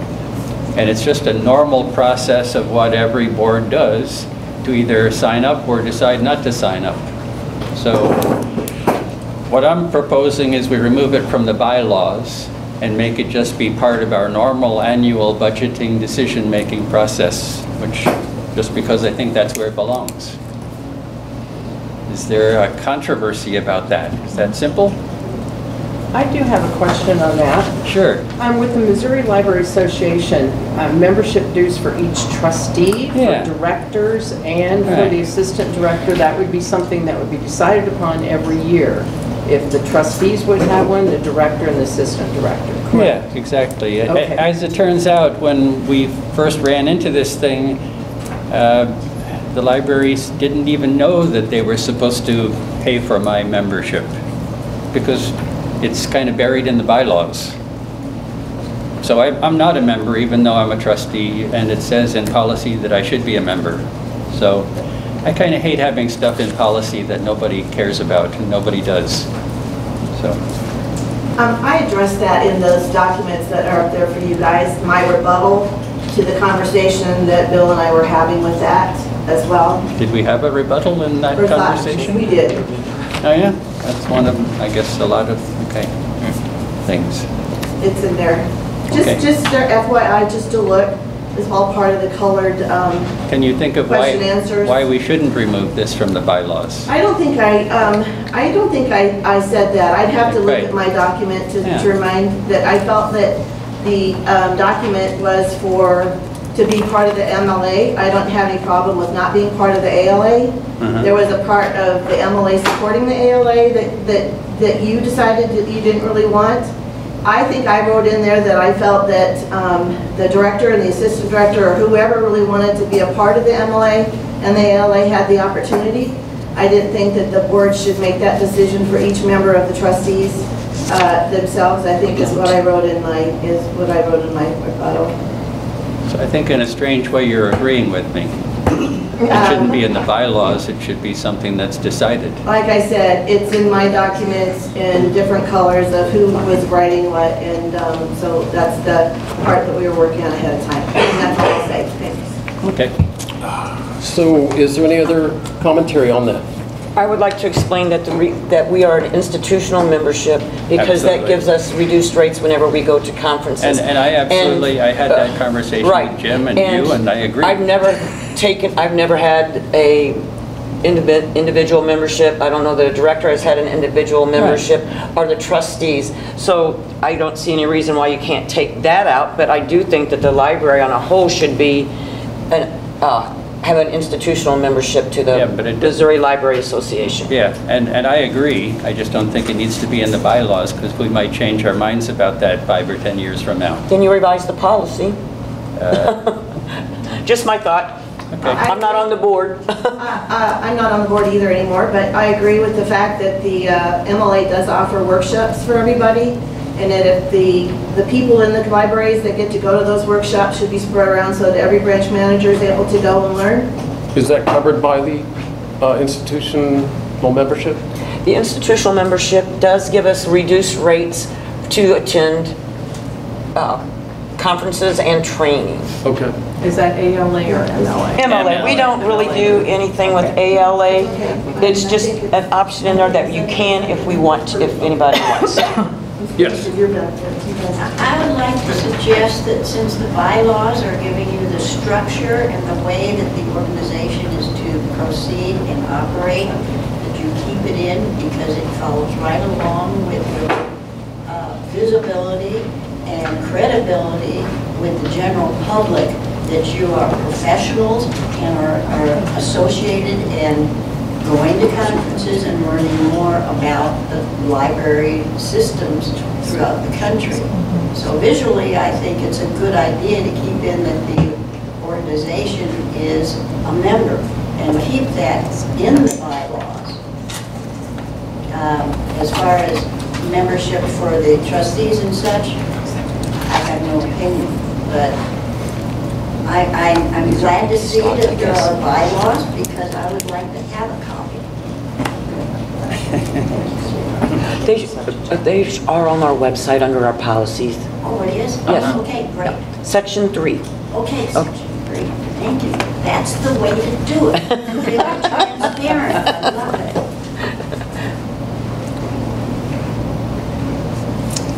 Okay, if there's no other comment, need a motion to vote on this? Well, I don't think. Or would you like, are we not we're ready? kind of in a place where we're wondering whether we should keep the one sentence, the library district shall be an institutional member of the library, Missouri Library Association, period. Okay. You know, I was looking at the Missouri Library Association. They do so many wonderful things, too. They have like the Mark Twain Book Awards, and they're your legislative consultant to things, and library network. They offer attorney, if we need legal advice, they will give us help there. I also would point out that the Missouri Library Association is a very partisan group. That their first 2 pages are all about everything wrong with legislation in Jefferson City. So that part troubles me because there is a struggle with that, and that is both the MLA and the ALA take very political stances, and we certainly wouldn't be allowed to do that. Well, with the ALA, a lot of it's very opinionated when you look at it. When I read through all of that, it was just like I put opinion, opinion, opinion, opinion. There are a few sentences in there that are perfect that you could use. Yes. Just use a sentence and be done, instead of all of the verbiage after. Yeah. Because they all have good things to offer. Could I make a comment? And questionable things. Yes. I think again, if you drill down on this, what the big issue is, specifically with all of the policies that we're looking at, is that the policies come across as us yielding when I'm speaking collectively, myself and the board, us yielding our decision-making process to other organizations. And so, in my opinion, I don't think, I can see where it would be an issue. That I don't want the public to think that the MLA and the ALA are dictating what decisions we make. This book thing's a good example, because you're right, they have their own lobbyists, they have their own opinions. And so from that standpoint, I agree that somehow we need to look at this and adopt. There's lots of great stuff in here, and not throw the baby out with the bathwater, but maybe look at the verbiage from this standpoint, where I see what you're saying, Bill, is that it comes across that it can be interpreted to mean that we're answering to the MLA and the ALA, which is wrong. But again, you can go to the other side of that and say, well, they can tell us anything and we're not going to do it. So, you know, it's a sticky wicket. But that's just my 2 cents worth. To me, the underlying issue is our independence. And so, you know, I don't have a problem with adopting great things that they have, you know, in the rest of the policies. But I do have a problem with them leading the public to believe that they're mandating where we're going. Right. And in light of what you said last month, that we want to be Switzerland, or right, bipartisan. Absolutely. So we don't want the, you know, false narrative like you just said. Maybe we should put a disclaimer on. Well, we do not, the ALA and the MLA do not set our policy. I doubt that most people even read our bylaws. Well, most there's people the other can't find them. Yeah, right. So I don't know that having it in the bylaws is an advantage perception-wise. No. I agree, but I also think that the option should be given if you have a new director or somebody else. I mean, we're all not going to be here forever. That it should still be stated that if the director chooses to be part of the ALA, that they're able to do that. But if they bring any policy or any direction differently than what the board suggests, then it all comes before the board before any policy the director makes that goes from the ALA what he wants into the decision. To keep it open. Yeah. Now, is that in policy already, that the library director can be a member of the MLA? Yes. So that's already handled. How much are the dues? I don't remember. It was like $500 for an institutional membership for a year. Okay. So the only question, okay, let's try to keep this moving. The only question in this proposal is whether we keep that first sentence and eliminate the rest. Yeah, and I'm more in favor of eliminating all of it. Okay. But this is kind of a microcosm of why it takes so long to get anything done. I understand that. So where we're at, we have, I'm getting a consensus of the first sentence is acceptable and that the rest of it could be removed. Should we take a vote on, with the understanding that the first sentence would remain intact? Are we willing to do that? We are certainly willing to vote. Yeah, the first sentence includes the Missouri Library Association and the American Library. We'll stop it at Missouri Library Association. Yeah. So because I believe we've done this before, where we have voted on a proposal with the understanding that there would be amendments and that they would go into action. So if you all are willing to do that, I would ask for a motion. Okay, somebody could give that. A motion on what? So a motion to accept this proposal with the amendment to it that the first line, so in the writing in red is what's being put in question as far as should it be removed from the bylaws or not. And so we would vote on this, since there is somewhat of a consensus that the first line, the first sentence could remain, we could actually vote on this with the understanding that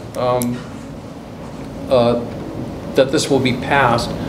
This will be passed with the understanding that one sentence will remain and the rest of it will be removed from the bylaws. So you want somebody to make a motion? Yes. That we accept this change with the caveat that we include the library district shall be an institutional member of the Missouri Library Association. Period. Well, Period. and the sentence also includes the American Library Association, so the question is, do we want to be members of both? I just cut this sentence short. As a proposed motion, which I'm not making. So I guess our question is, do we want to belong to both the MLA and the ALA? Is that correct? And those are pros and cons. Yes, so that's the next question. That would be the next, then we're paring this down, that's good. So that would be the next question. Well, that would be the prior question. If we're going to leave that in, that means that we want to be in both of them. Correct. So there's the next question that has come is, do we want to be in both? No. So I would ask Vicki, what are the advantages of the ALA membership? We have not been an institutional membership of the ALA for several years. Okay, then it answers it. Right, exactly. So we can eliminate everything, Second part of that sentence. everything in this paragraph except keep the library district shall be an institutional member of the Missouri Library Association. And get rid of everything else. Yes. But we need somebody to make that motion. We could make a motion to accept this. We could make a motion to accept this proposal with that sentence changed, and it would be understood that it will be changed. So somebody make a motion on that? I will make a motion that we delete the last whole paragraph and that we instill a new paragraph that says the library district shall be an institutional member of the Missouri Library Association, period. Thank you. I'll second it. Perfect. All right. So that's your motion? That is. I second it. Second on that. Can we take a vote? Aye. Aye. No. Okay. Okay. All right. Because this is a perfect segue to the next one. Okay. Let's do it. Pass those across. You get to keep one. Okay, this is also in the bylaws. There's a section 2 that says board director and relations board members. Board members, director, and staff shall at all times support each other in all their relations with the public. So what we just witnessed is a disagreement among board members.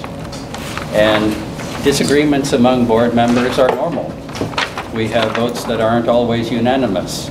So we can't always exactly support each other in public, because this is in public. So I don't see a reason to have this sentence that says we shall all at all times support each other in all their relations with the public, because it just isn't practical. We're going to disagree from time to time. That's just the way things work. Could I step in on that real quick? Why couldn't you just put board director and relations board members, director, and staff shall support each other in their relations with the public? Get rid of the words at all times and all. I'm going to stand up, I'm sorry. Just more or less to present a united front.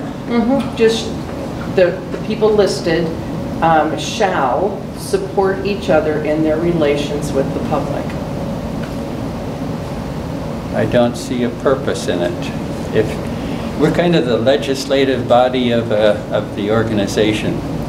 So if you were in Jefferson City as a member of the legislature, and there was a vote on a bill, and you voted against it, part of your obligation as a legislator would be to go back to your constituents and tell them why you disagreed. And you might even encourage your constituents to raise a public outcry about reversing that bill. It's the way legislators work. If I may, Bill, this just says in their relations with the public. It doesn't say a specific item, the way I read it. I just read it with people. Yeah. So it's kind of a statement about being nice, I guess. Yeah. I guess we could keep a statement about being nice. Well, I think you just presented a united front, Yeah, even though just- you disagree. And that's a good point, thank you, thank you. Just be united. So it seems to me that Bill and the rest of us are kind of talking along the same lines, but this is a meeting.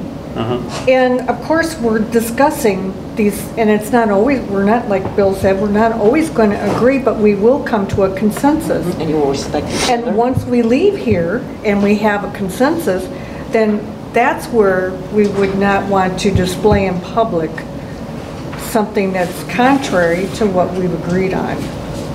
Hard to say. Correct? Yes, Hard wouldn't to want to say. badmouth somebody else's, another board member's opinion. Exactly. I have a question. We don't want to undermine each other personally, No. but someday there's going to become an issue that you feel strongly enough about that you're going to want to campaign to the public why it should be different. I mean, that's the way things work. I think that's the way that it might work for an elected official. I don't know if it works as a board for an appointed official. Well, It we're wouldn't make appointed by the good elected officials. trustworthy. Pardon me? We're appointed by elected officials. Yeah, I know. I have a question. I have your bylaws on my phone, and I've been scrolling through looking for a particular item, and I did find it. And it's Article 11. It's called amendments. And there's a procedure for amending bylaws. Yes. You're in the first half of that procedure. Right. Because it's really simple. These bylaws may be amended by a majority vote of the Board of Trustees at any regular board meeting, providing a statement of changes was read at a previous regular board meeting. I think this is the first one for your particular topic today. So we should, And if you want to bring up these other issues, then that would apply to those particular topics. So in other words, you don't change any bylaws until after one reading at the meeting. Yeah, that's essentially like, like the aldermans and stuff like that. Give us some time to stew. Yeah, it's time to end it, to talk about it, and like get into. well, we're not really allowed to talk about it. You can talk about it in public or at a meeting, I In guess. other words, don't make a hasty decision, what's the rush? Can you elaborate on that? What, you just said we're not allowed to talk about it. Well, sunshine law. according to the sunshine law, we shouldn't Right, talk you're between talking about it meetings. now, So you're right. in a meeting and you talk about it. And there's the part that I just totally disagree with. And the next month, you can have a meeting. You used the thread of the email for all 5 of you to discuss things, including the professor, and you put all your thoughts down all together. It's not just the lead that leads the email existence. And if anybody goes back and looks at the videos before, when I wrote a lot in the emails and suggested ideas and thoughts and critical thinking, I was afforded that I was influencing and everything else. And so I agree with Sandy. It's something that I think the new board needs to have some time to get their thoughts, look at the policy, feel it out, review, look at my documents. I answered all those questions back to Bill, whatever, and then formulate your own thoughts. Yeah, we actually haven't passed any kind of rules about email interchanges. No, but you're making a statement that you can't talk to each other. Yeah, and this We is a side can't issue. talk to each other. Right No, now. it really isn't. It all participates with all this. Maybe bring it up at another time. All right, so- Because what we're talking about now is just amendments. Yeah, go ahead. And one item. Seems to me. Well, So- we could put this So you on, probably all need to read all the bylaws and understand, like Sandy says, you need to discuss it first. Next we can vote on it. Right. So that, Don't just bring it up today and say, hey, this is it, let's vote on it. Okay. so the motion that you made will have to be. So Okay, so- so let's undo our vote of the first one. Yes. Okay. I'm Can we just, go I'm ahead. going to rescind my motion that I made before on section 3, administrations, the preamble to the bylaws, removing the 3rd paragraph. I will rescind that motion and ask to have it put on next month's agenda. So would, as far as sunshine law and disclosure and being transparent, if these materials were distributed in a timely manner to all of the board to review, so that we would be prepared to have discussion and proceed in an orderly manner and get some work done. But isn't that what we, I'm sorry, but isn't that what we did? Everybody has seen these, right? Yeah. So how is that not, you've already seen it, each of you has made comments separately back to Adam. How are we not in a position to where we can go ahead and approve it? There were no comments. There was just, all I asked for was acknowledgement that you got these, because we needed to read them and be ready for the meeting. Yeah. Sandy is right, according to the bylaws, we shouldn't vote on it this meeting, we should wait another meeting.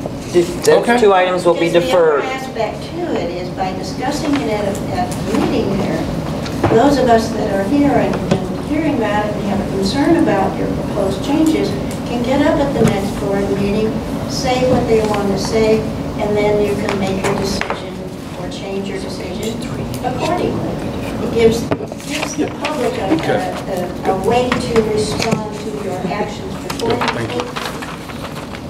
And that'll give you an idea of how welcome or unwelcome your decision may be, and you can, adjust your behavior appropriately to whichever situation it is.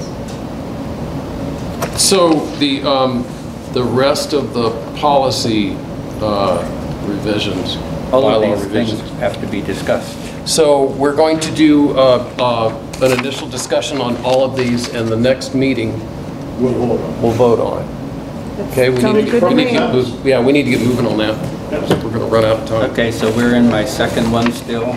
Yes. And we're kind of not settled on the section 2 piece about whether we need a statement that says we should be nice to each other. I think in the interest of time constraints, I mean, people, we're not going to be able to keep everybody, so let's get through what we can. We might at some point have to move some of this to unfinished business and do the first run on these at another meeting. So and that would make it another meeting after that to even decide. And these are the simplest things we've found. Understand that. But if that is in fact the bylaw that we've got to do one meeting to discuss, then we need to follow that. Can we stick around a while and just go through these quickly? Well, what we need to do is we need to bring them up now, so that so we if can vote on anyone them in the next public time. wants to look it up and then comment Right. it on next week. Okay. Do we all have time? Do we all have time to do that? Are we all willing to stick that out? Yeah, we can just read these that Bill brought up real quick. Section 3, public communications. No board member shall release to the public orally or in writing information about the library not previously agreed on at the board meetings. Is what he wants to strike. Yeah, let me express my opinion. Let him go ahead and do. Yeah, he'll go ahead and run through them. My opinion on that is I didn't know what it meant. If it means that we shouldn't reveal anything that we're deciding about, that's still under discussion, then I would agree with it. If it means we should reveal nothing about the library unless the board approves releasing it, then I guess I don't agree with that. Because I think we want to involve the public as much as possible and be as transparent as possible. So if it's just if I release something about library policy, as long as it's an established policy and that policy is a public policy, I don't see the harm in it.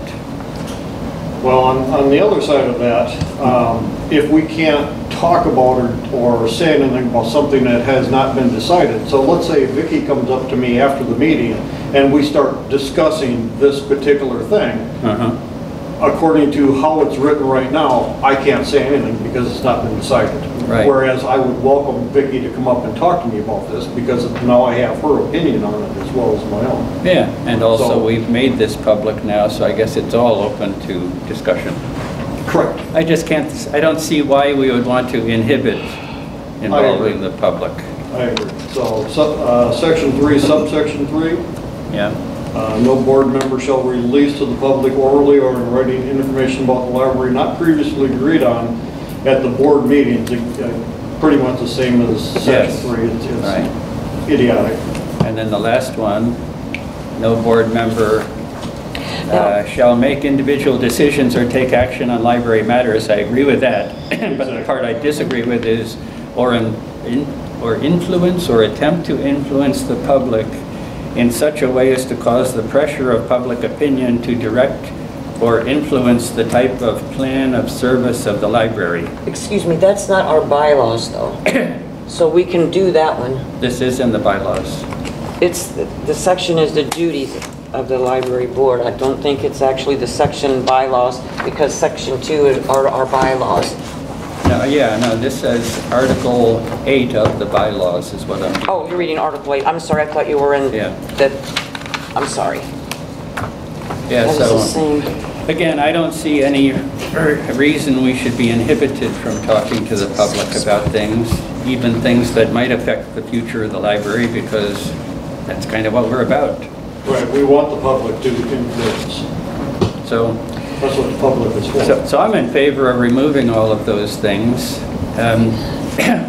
I really wasn't trying to perfect the policy or the bylaws. There could be a reason, as Mary Pat said, for wanting to have something that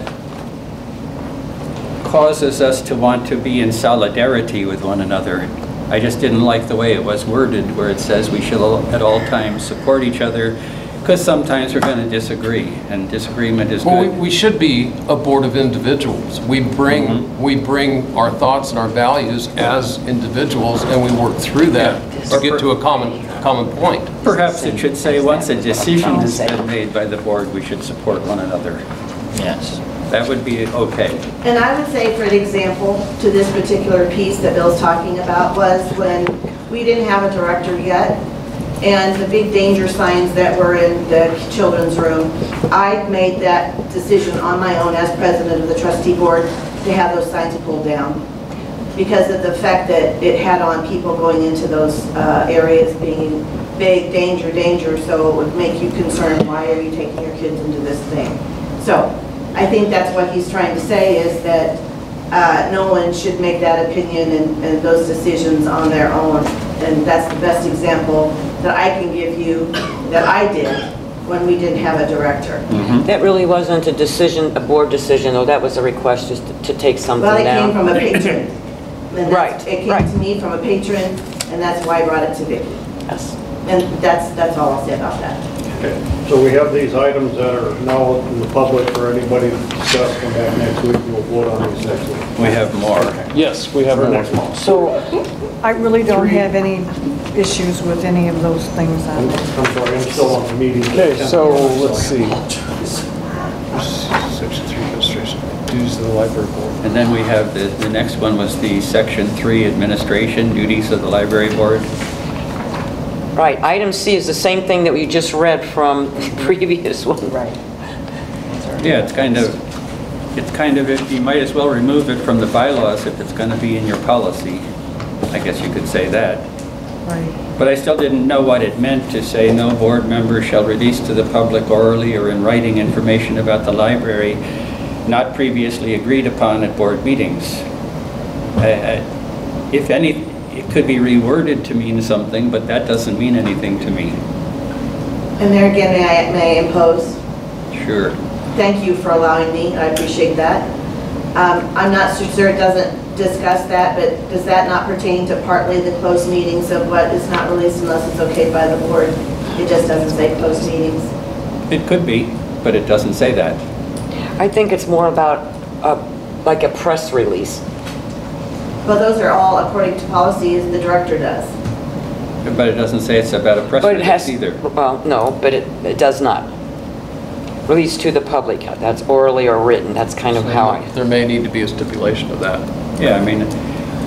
An official But release. either way, it's in both places, and it doesn't need to be in both places. Just to Maybe it eliminate does, I things don't know. that seemed unsupportable. Just bring it to everyone's And if you can always go back later if you want to and add things that make sense. But I'm just trying to get rid of the impediments, I guess. Okay. Because I just don't know what we shouldn't talk about. Just don't know what we shouldn't talk about. Yeah, it's not definitive. In the spirit of openness, I think we should be open and transparent about things. Okay. Do you have those to pass out? Or, oh, yeah. Yeah. So we can make notes to...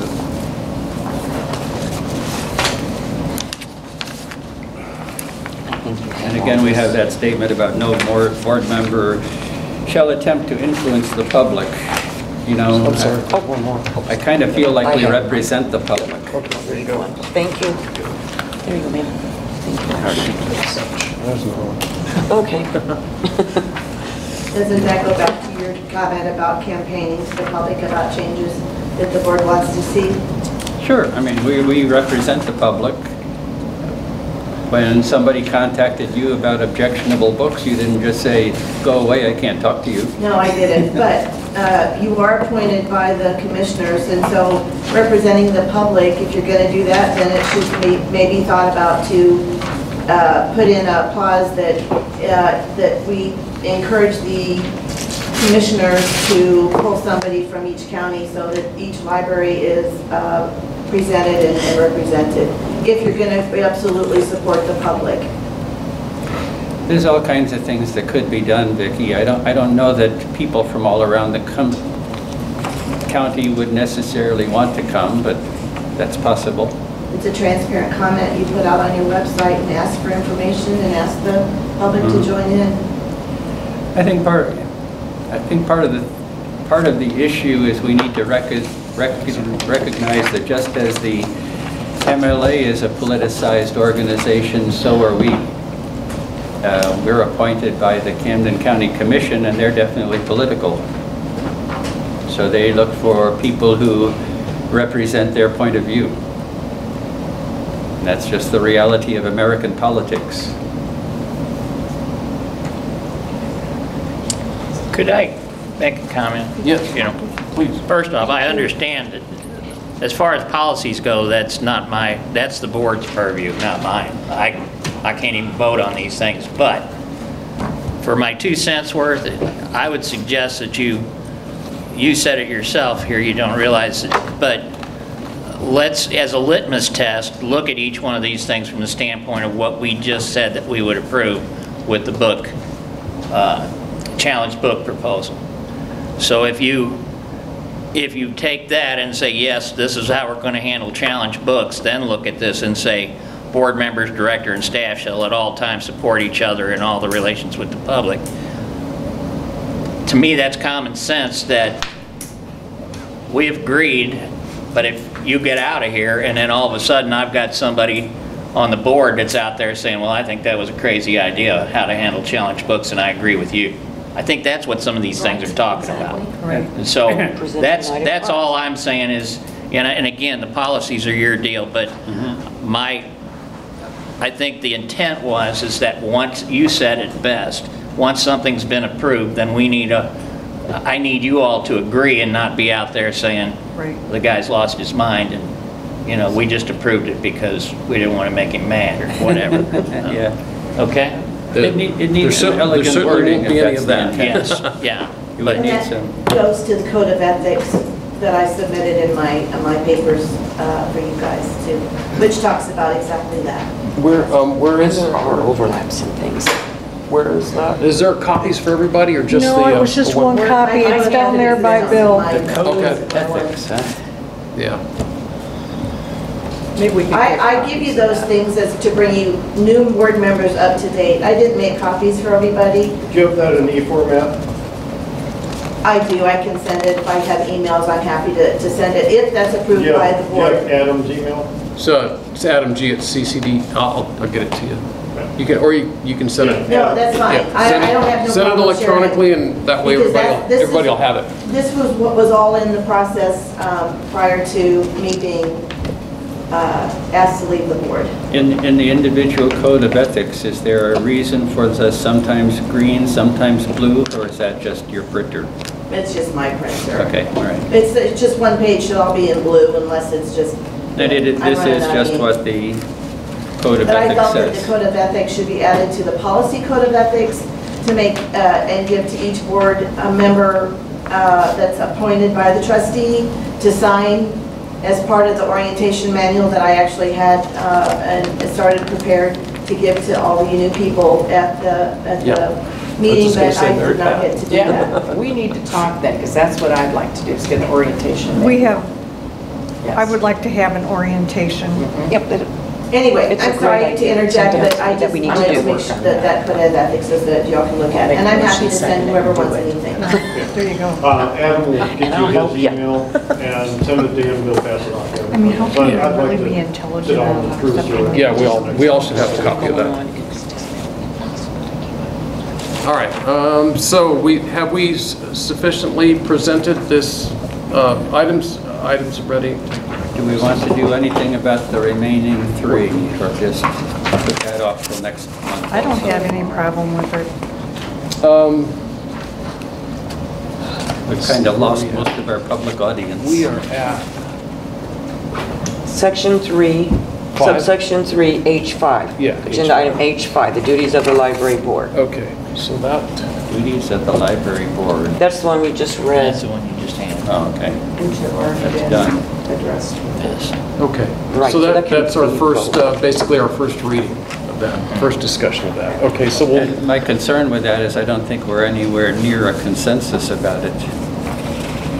I'm sorry, I didn't hear that. well, with the initial discussion though, we should be able to take that home, process it, and have a more productive discussion the next meeting. Let anyone in the public that wants to come next month and talk to us about it, bring their opinions, and then we can come to a consensus. So we're going to defer that? Yes, 5 is deferred, yes. So we've got, We have the book we've got 3, selection. 4, and 5 deferred so far, correct? To unfinished business? Yes. Okay. So let's go on to 6. Is that the Yes. one about section 3, subsection 19? That That's is the manual selection. section, CCLD policy manual, section 2 operations, subsection 19. Selection Okay. policy, yes. And that's the one about removing things from the American Library Association, which seems to have been a hot button with people. All right, can we go ahead and, we actually have all those electronically, but if we pass them out Yeah, now, I we have. can make notes on them so that we can read and process that and have a productive discussion in the There's next so meeting. much verbiage in this also that if we could just really quickly skim it, put it out on the website for people to look Don't do at the wrong one. Well, later. I have that already. Yep, if you don't want it, we can. I'll tell you what my Thank philosophy you, everybody. was in this. I'd like a clean copy, yeah. We're ready for that, is that we're charged with making our own policies. And these are not our policies. They're from an outside organization. As one of the speakers said, these are 70-year-old ideas. And these 70-year-old ideas don't necessarily reflect the reality of the America we live in, where there's just a lot more polarization and disagreement about things. But I think the big issue with ALA, or the ALA documents, is they are extremely anti-discernment. They're against, my training in university was in English literature, and we were trained to discern between good literature and bad literature, quality writing and lack of quality writing. And that whole philosophy seems to have passed away. Now we're supposed to just accept everything. And realistically, we can't accept everything because we can't afford to accept everything. So we will discern between books we want and books we don't want. We do have to develop a selection policy that's consistent with the law, as Jim is trying to do with his policy, challenge books policy. So the Library Bill of Rights and the freedom to read, although they have some good statements in them, they're not really useful as far as trying to negotiate the current climate. We will not buy certain things. It's just the way it is. So when it insists that we can't, what is the word they like to use? Not ban books, but censor books. They're incorrect. We will censor books. If a book is pornographic, we can't buy it. There's laws that say that. There are yeah. laws. There are laws. There are laws that say that didn't exist back then. because we didn't have the kind of culture where people write rather crude, manipulative things that they didn't used to write because it wasn't considered tasteful. So we have a whole different thing we have to deal with. There is, I had,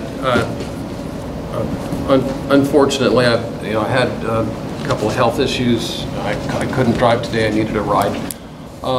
And I was an idiot thinking it started at 10 or 9. Yes, but at any rate, that I'm going to try to alleviate these situations. I did try to get a rope around this as a board starting out fresh.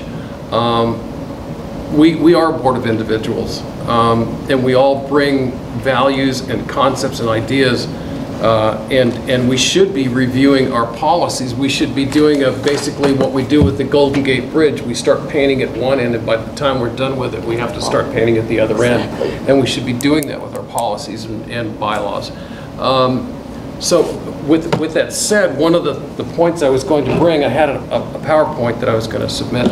One of the points I was going to bring is that we all come as individuals. We all have very valuable contributions to be made to the board. If we could maintain personal lists of what those contributions are and not let them fall off the table, but bring them in a manageable manner so that we can process them through, because we do have people with time constraints. This is probably a good example of we are a bit overloaded. So we need to get through these. We need to get through these so that we have the first hearing of it.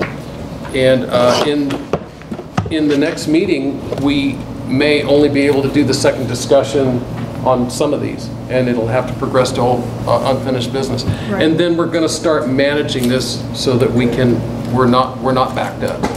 And we're not keeping people here for 4 and 6 hours. So they're deferred until we have time. Yes. Basically. So are we willing to go ahead and get through these the first time? Continue. Are we willing to continue with this? I am. I don't have any problem with it. So. Okay. For expediency, I don't think we need to read all 4 pages of what needs to, or what Bill is suggesting we remove. I think we can just say, so far what I've seen, yeah, we should remove it. Can we post this electronically on the website of this is the topic for discussion, this is what we want to remove and why? And we don't have to do that. I mean, if you want the public to know, but that's not, part of it. I would prefer the public to know, yes. But then we can come back next week and say, all right, everybody's had a chance to review this, everybody's had a chance to read this. Do we want to get rid of it? Or do we want to get rid of parts of it and leave parts? I agree with that. It's hard to agree. It's hard to disagree with openness. Page, correct? Yeah. We can do that. We can send it out in the mail or live, yes. And we can put it on our website with the red, just like. Now, do we want that under the Board of Trustees under future discussion? We can put something under this as for future discussion. Policies for consideration at the next meeting. We can put it on the top banner as well. Right. Yeah, and so far all of these that we've brought up that we'll have to vote on next month. And we'll just put links to them, and we can put the discussion of whatever. I think in lieu of being transparent and the fact that I'm looking at everything through a bipartisan view, or I like to say, as Jim says, Switzerland. So I don't have any issue with any of it. So when we post this, is it going to have the red highlight? It will have to have that in there so people. Yeah. So I have it electronically, so I can just send it to you electronically. That is just the highlighted portions of what. See, this I didn't understand. These are the highlighted portions of what's to be removed? Is that what's in this So one? you're looking at Jim's. Yeah, Jim's. I took them from Bill's. We took them from Bill's. The only thing that doesn't have is Bill's comments on it. Because we don't want to put your comments on Okay. the public. We just want what changes, what the. Those right there. I think the comments have to be there because they explain the changes. I think that's your opinion. All we would have to put on there is up for discussion. What is being highlighted, those are the changes that want to be made to our bylaws or to our policies. Right, policy. And then there will be a Under discussion, consideration. further discussion on that at the next board meeting in April. If you have any comments, concerns, or questions, please attend that meeting. And normally we don't, as a board, the board doesn't do that, but these are kind of some hot button issues. So that's. So is there, Go a ahead. reason, is there a reason not to include my comments? Because it explains why. It We explains would the have to include rationale. everybody's comments. Yeah, I and mean, it's if just- everybody wants to include their comments, we can do that. I will get everybody's opinions. Why would we have to include everybody's comments? I don't think Because we need to have everybody's- anybody's this is important. comments. Let me ask this question. Actually, my presentation. All right, I don't have a problem putting it on there if we explain that the highlights in blue are from board member Bill Munhouse. Right. But I don't think if I was on the board, I wouldn't want to post this and everybody think that those are the changes that you all have agreed to and want to move forward with. So, can I ask one more question? And this one, and I mean no disrespect at all. You made the comment right off the bat. When's the last time anybody read these policies? There are a lot of overlapping, absolutely. But I have to ask the question, is this something the board is really passionate about wanting to change, make these changes? I mean, we've got a lot of stuff in the works right now. Do we really want to? We do want to, we should go through policy. As I said, we should do it as a maintenance. We shouldn't do it as try to tackle the whole thing at once. We've taken off too big of a bite. So we need to each as individuals be responsible with the concepts we're bringing, and bring them in a fashion that we can handle it. We can't throw everything on there all at once.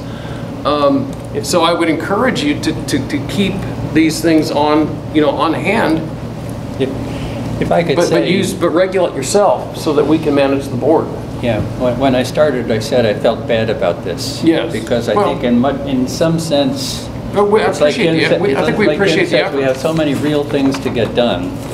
And this is kind of like, I don't know, almost window dressing.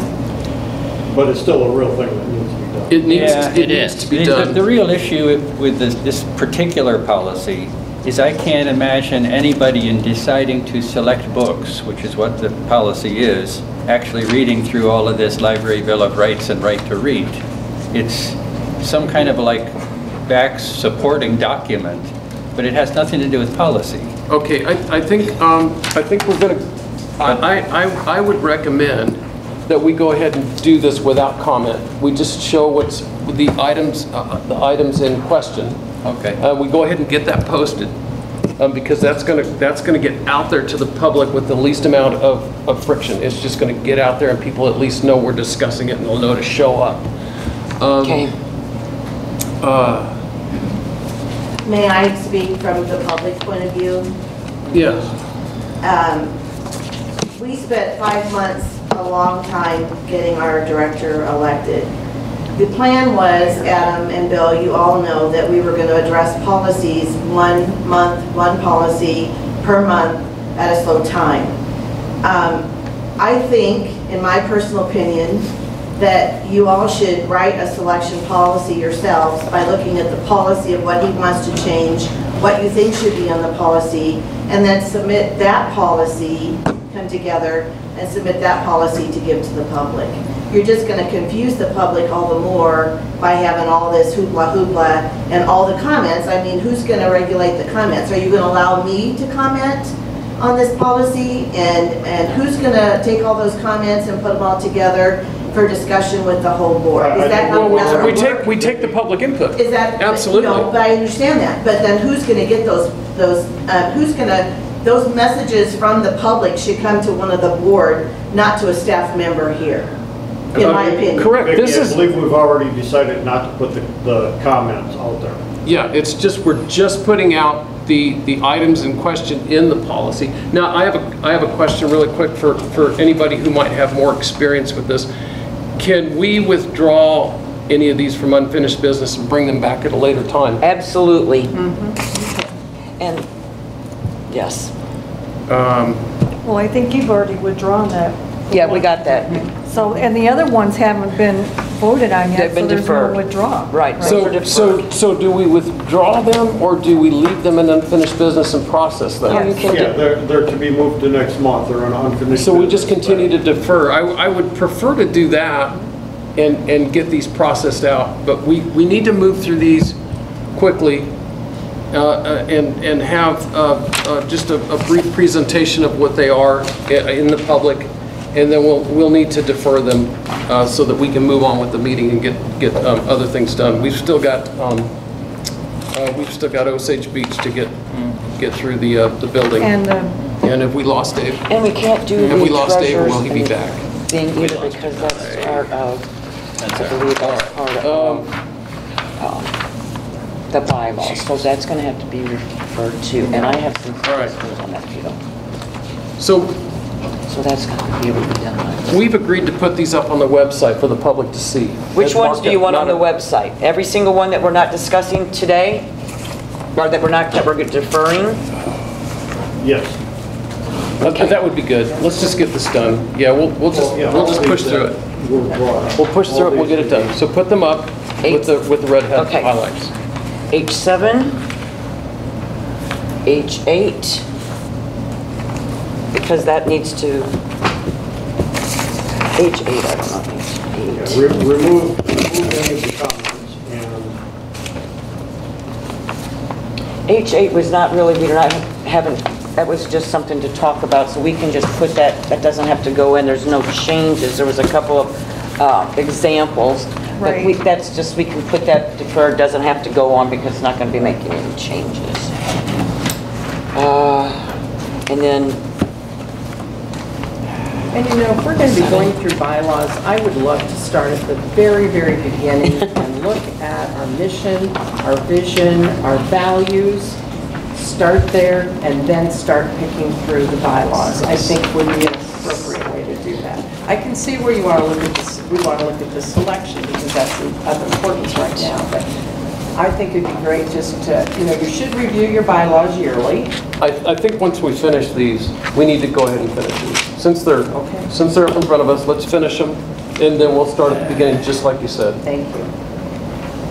So we're up to H9, the election of officers. We never did did we do H6 and 7? I thought those were going to be deferred. Okay, fine. And put on. And 9, it was just, you had submitted some examples, but let's just get to H9. 3 through 8 are deferred then? Yes. Okay. Let's see.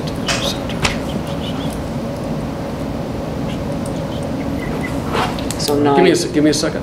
Which one? Where are we at? We're actually at 8. But that needs to be... Well, we do need to discuss that briefly. Okay. Because we can't really proceed to 9 without discussing 8. So 3 through 7 are deferred. We're at 8, if we don't want to defer that. Right. Now, you had submitted these examples, correct? Yes. Okay. In our administration, the bylaws of the board and the trustees, there is duties there for secretary and treasurer. Yeah, give me a second. Give me a second So on you that. can go through those and decide who will do what. Give me a second. Okay. I'm going to read If something. that's what you want to do. Well, I just did, their I didn't know if you examples weren't necessarily, they were examples. So then I guess we would have to decide how, some of those are quite extensive, which may not really suit our, Right. how we operate. So they could just be rejected. That was just, homework. That was good. Straw man, right? Does somebody have the actual, okay, for number 8? Right here. Secretary and treasurer are currently combined in one seat. Do you have the actual Policy. policy? Right here, job description, right here. It's, Yeah. yes. Jim has it. And one of the reasons that was So, done, put Hang together. on a second. Okay, so in section 3, what struck me, there was, I think there was oncoming new, we're new to this. Okay, so we didn't catch on to the part. The secretary/treasurer will appoint a designee, and that's you. Yes. And you've been doing that. So it's in the bylaws that we appoint a designee, and as far as secretary-treasurer, is there actually a seat on the board that's required as secretary-treasurer to interface with you? This is, so we need clarification Okay, so they- on what's been transpiring with this as it is. So it talks about what you've been doing as secretary and treasurer. No, I'm not doing that as secretary and treasurer. You're the designee. Correct. She's So the we have, designee, yeah. so we have a combined seat secretary treasurer that interfaces with you. Would that be accurate? With me and the Right. director, Right. yes. The reason those two were put together usually is because on a 5-person board, you would only go down 3 seats to chair a meeting. That was one of the reasons why that. And there's really, as a secretary and treasurer, there's not a whole lot to do, given the fact that Jim, the director, is the designee and me to do the things that are being done. It is a section that has what the treasurer, secretary and treasurer will do. So you were designated by the secretary treasurer will authorize the library treasurer. So you were designated by the director originally. No, it's just been my job since I started. That's what, So you're- 28 years ago. That's what. Okay. That's, I mean, I know that is kind of So confusing. you were hired to fill that designee No, I wasn't. position. Well, I was hired to do the job. I don't know if I Okay. was actually filled in to do the designee, but that designee is my job. Okay. So I guess, okay, so it says the secretary treasurer will appoint a designee. Right. So I guess that was done. That was the position. At some point. Right. My position in the was. meetings. Okay. Yes. All right. Not necessarily me. I guess there might have been somebody before me that Yeah. did the same thing. Right. Well, actually, there probably was not. So, The old board had, Nandis was the secretary treasurer. yeah, In I the old understand. board. Understand that. And it was part of the board's responsibility to pick the chairs. And then the director, my understanding from what information I've gathered was that Vicki was there because she was more familiar with some of the things going on than Michael was. And so she was there to be placed and to take the notes and write the minutes and be part of the custodian of records. That's not true. That's not accurate. No, it is that's not. accurate. So, okay, I asked Jay and Rebecca to be a committee on this. And I sent them basically down a rabbit hole to, and I apologize for that, to investigate what the roles of secretary and treasurer are, and to see if we could split those and designate a secretary and a treasurer, in the understanding that they would be doing what Vicki was doing, and I didn't know if Vicki was doing it as an interim. I didn't understand how she was appointed, and then I keyed in on the word designee, and I needed to drill down and find out how that came about. So, that is my job. What does the board think about just continuing as we were and appointing, seating a secretary/treasurer board person? Becky and I both came up with some fancy verbiage for separating the two of them. Okay. And the more I looked into it, the more I investigated it, the less I wanted to separate the two of them. I think right now, being a small board, it works out very well to have Vicki be doing both. I'm really not doing them both. You guys are designating me to do those just certain duties of that. So because it would be kind of impractical for you to do anything, to write checks, to do reports, since you're not well, and on top of that, you know, only one person now is working with the media instead of, you know, 8 different people ganging up on her to get all this stuff done. It's all consolidated to one hat and it's passed on. It just makes more logical sense. I did have the question in there on bond. Right. Yes. Jim and I are bonded. Right. The rest of the board members are insured for liability, not directors and officers and employment practices. It's like an umbrella policy. Yeah, it's an umbrella policy. I sense that. Did you guys get everybody has that. It was 68 pages long. I'm sorry. That was a real barn burner. Yes, that's something that we maintain all the time. Rebecca, do you have any input on this, since you're part of the committee? Now that we've kind of identified the position. Well, I think that it doesn't really make any difference to me. When I looked into it, I thought both positions, even in a library, was more extensive than how we were operating. Okay. If we're going to stay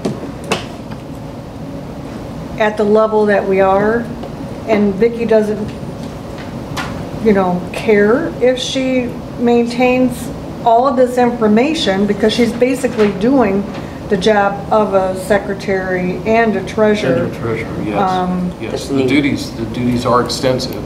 To me, it seems like you're just, what you're picking is somebody to be oversight for that particular area. Yes. So if, in other words, it's just somebody, if Vicki had a question and doesn't want to have to go before the whole board, she could contact whoever's the secretary and say, or the treasurer, and say, here's what we're doing. Like a good example would have been the CDs, you know, say, hey, here's what I'm looking at, here's information I got, and get any feedback from that individual on the board. But to me, you know, it's more a liaison position, a contact for that position. And you would, if there was ever a check, I mean, anybody on the board can sign a check, but the secretary treasurer is going to be the first person I'm going to call to sign a check that is above Jim's spending level. So in the months that a couple of us have been here, the process has been moving along, checks and balances have been working. We haven't found any deficiencies in the bookkeeping. So I would call for a motion to vote on this, whether we split it or not, a yay or a nay. I'll make a motion, we leave it as it is. Thank you. I'll second it. All in favor? Aye. Now that that's done, I would like to say, though, that if I were the treasurer, I don't ask a lot of questions, and I think an orientation would eliminate my questions. Come in and see me anytime. Because I don't really know how everything operates, and I'm just taking your word for it. I understand that. And so, not anything against you. No, I understand. No, we have all kinds of internal controls in place to reduce the opportunity of fraud. We have audits, good audits every year. We just have a lot of checks and balances in place. That's why, as it goes, the bills come in, Jim signs them, I write the checks, he signs the checks. I don't even mail them, somebody else mails them. So it's all a separation of duties, which is kind of hard to achieve in a small group. Like in a large, think about what it is. Here. Thank you for the break, by the way. Oh, thanks for the idea. Great idea. All right, so is there anyone interested in doing secretary treasurer? I nominate Vicki. No, you have to nominate a board member. Yes. I'm an employee. The officer position, not the designee. Right. She is the designee. We have that now. Okay. So the duties of them would be exactly the same. Yes. So we need that. We need a president. So is everybody kind of waiting for that orientation before they volunteer to do that, take that position? Is that where the holdup is? It's not a big deal. Just nominate somebody that you don't like, or that you think will do a good job. It's just because Vicki doesn't. I'd nominate Rebecca. There you go. Okay. I will second that. Oh, wait, Adam, you can't make the nomination. No, that's right. I'm facilitating. That's right. Sorry about that. You okay with that? I'm okay with it. You already said Rebecca, right? Yes. Becky? Okay. Jay? I will second it. Okay. Oh, Vicki, okay. You said Rebecca, right? Yes, I think I did, yes. I thought I heard Vicki. It must have been my stuff. Okay, so Rebecca, you are our new secretary treasurer. Aye. Everybody? So so are we going to take we voted? Yep. I missed the vote. Aye. This is bad. Okay, so from there, 9A and B are complete. And we will leave Secretary Treasurer combined, and Rebecca is Secretary Treasurer. So we come down to item C, and currently I'm the Vice President, Acting President, and I was through March, through this meeting. And I had proposed that we seat a President in the April meeting. I'd like to suggest something. Go ahead. Normally, a vice president becomes president if the president is gone. I would propose that you finish out that term. All right. Do we need a vice president? Yes, then we'd need to hire or elect a vice president. But we have to vote first on whether my proposal works for everybody. I think in terms of continuity, it would be better, since Adam has been around longer than anybody, to let him serve out the remainder of the president term, which is probably another 6 months or so. I will second your proposal. Okay. So you made the motion? I guess I made a motion. Jason. All in favor? Aye. Okay. So now we need to pick a vice president. So just to be clear, that'll be August? Well, actually, yes, that's what we did, but we pushed it back a month, so it's going to be July. July. Okay, so our bylaws say August. No, I think they say July. July. We Okay. pushed it back because we had Okay. new members coming on. Gotcha, okay. And there was no need to appoint somebody without the new members coming on. I just thought it was more fair to do that that way. Thank you. And so you'll have to go back to the tip here, because if I correct me if I'm wrong, Adam's tenure is up in July. July. Oh, So then you'll have to have him be appointed by the commissioners in order to continue being If you want to president. do that, you'll have to let them know. Okay. Yeah, give them a couple months' notice. Okay. All right, so then we need a nomination for vice president. I nominate Jay. Okay, I'll second it. You guys are easy. Jay, are you available? Well, if something happens to you, Adam, it'll be very big shoes to fill, but I'm hoping I'd have your support, Yeah. Yes, So, absolutely. sure. All in favor? Yeah, okay. Aye. Aye. Okay, so we got Adam, President, Jay, Vice President, and Rebecca, Secretary Treasurer. Yay. Yay. All right. Where's my phone? Da, da, da. Dum, da, da, da.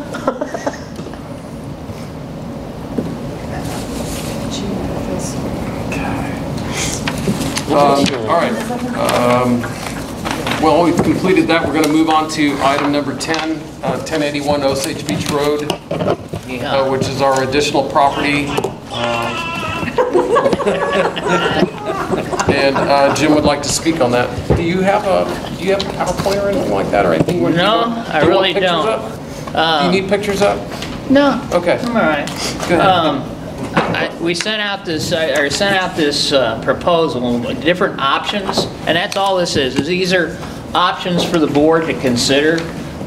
This building's been something of an albatross trying to figure out what to do with it, and we're faced with some issues in that we're paying utilities on it. It has an air conditioner that's about shot, and so I thought let's just put our heads together and see what we can do. So I got with Dave, who's our chief maintenance guy, and we talked a lot about it, and we came up with some ideas. And these are just ideas. These are things for the board to consider.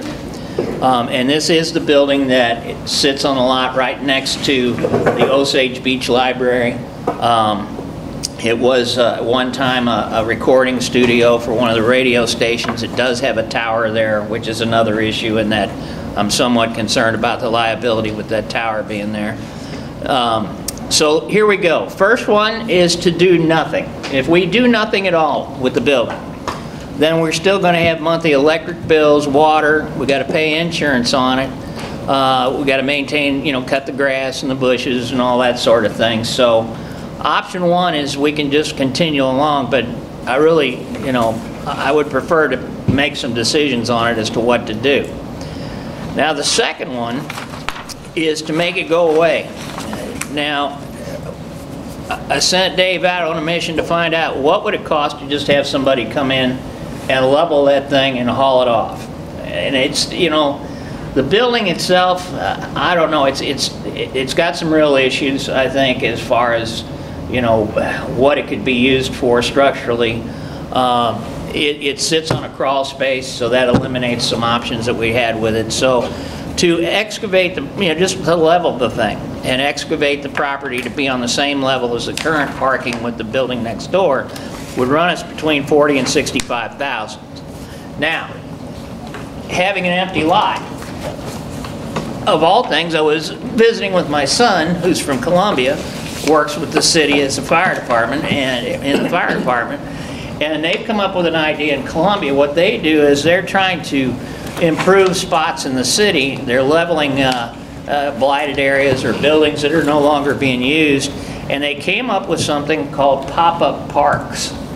And what they call it is the spot. So when they clear a lot, they bring in like picnic tables and oversized board games, plants, maybe little pavilions, and then they invite the food trucks to show up. And so it's a place for the food trucks to assemble, and people can come there and, in kind of a park-like setting and, get some lunch or whatever, and it would be right next door to our library, which might be nice as well. And they've even gone so far as to take a shipping container. One of them I saw that they created to where the front end of it opens up, and they have it for a stage for local presentations or bands or whatever. So, and I included a link on that if you want to see how they're doing that. But that's another option if we just decided to level the thing and just have an empty lot there. But the lot, we could come up with a use for it, and I think that might be a good idea. There would also be maintenance on that as well. Yeah, absolutely. You're right. There would still be some maintenance, which, like I say, we're doing it now, but you're absolutely right. Can I ask a question? Sure, absolutely. Absolutely. What about liability?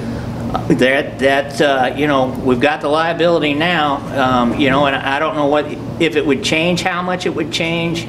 I don't know what, we'd have to, if we decided to do something like that, would we have some sort of waivers for like the food trucks when they come in, that sort of thing, and liability as far as somebody, if we have, games or something, for the kids to play on. Just opening it up to the public is a whole different liability issue. Absolutely. And so that would be something else we'd have to weigh as far as a concern. You're right. So. And I'm also thinking about bathrooms. Yes. Would they be going into the library, coming into the library to use the bathroom? These are all great points. Yeah, those are you two bet. big ones. I know that the building right now has bathrooms, so maybe we'd have to consider building some sort of little public bathroom facility or something like that. But again, these are just ideas, something to think about. Then there's option 3. And this is where we start talking about possibly dividing this thing up. We could divide it into 3 parcels. Parcel 1 would just be the tower itself. So in other words, we'd have to break out like a 10 by 10 foot pad that the tower sits on, and then possibly lease that tower out. I mean, the tower's 100 foot tall. I don't know anything about them. I have talked to I went to the assessor and pulled in fact, I have that here. It says it's 250. 250 feet? I'll show it to you. Really? Yeah. Would you like to see it? Sure. Yeah. That's way better than 100. Well, yeah, it is. But so let me get that. Yeah, where I was getting my information from was KRMS, and they're the ones that originally built it, and they told me 100, but they may have measured it wrong. Hi, So Dave. here is. We finally got there. Were your ears burning? No. No? I thought he brought lunch. Oh, come on. Yeah, really. At least a freshman on a cocktail or Right. something. No? But what we were just talking about option number 3 with splitting the property out into 3 separate entities. One being the tower. Second parcel would be building and parking. In other words, split it out separate, and we could just sell the building and the parking that's there. So this is Camden County Library District, 1081 Osage Beach Road. Yeah, right. Okay. And it gives all the property measurements.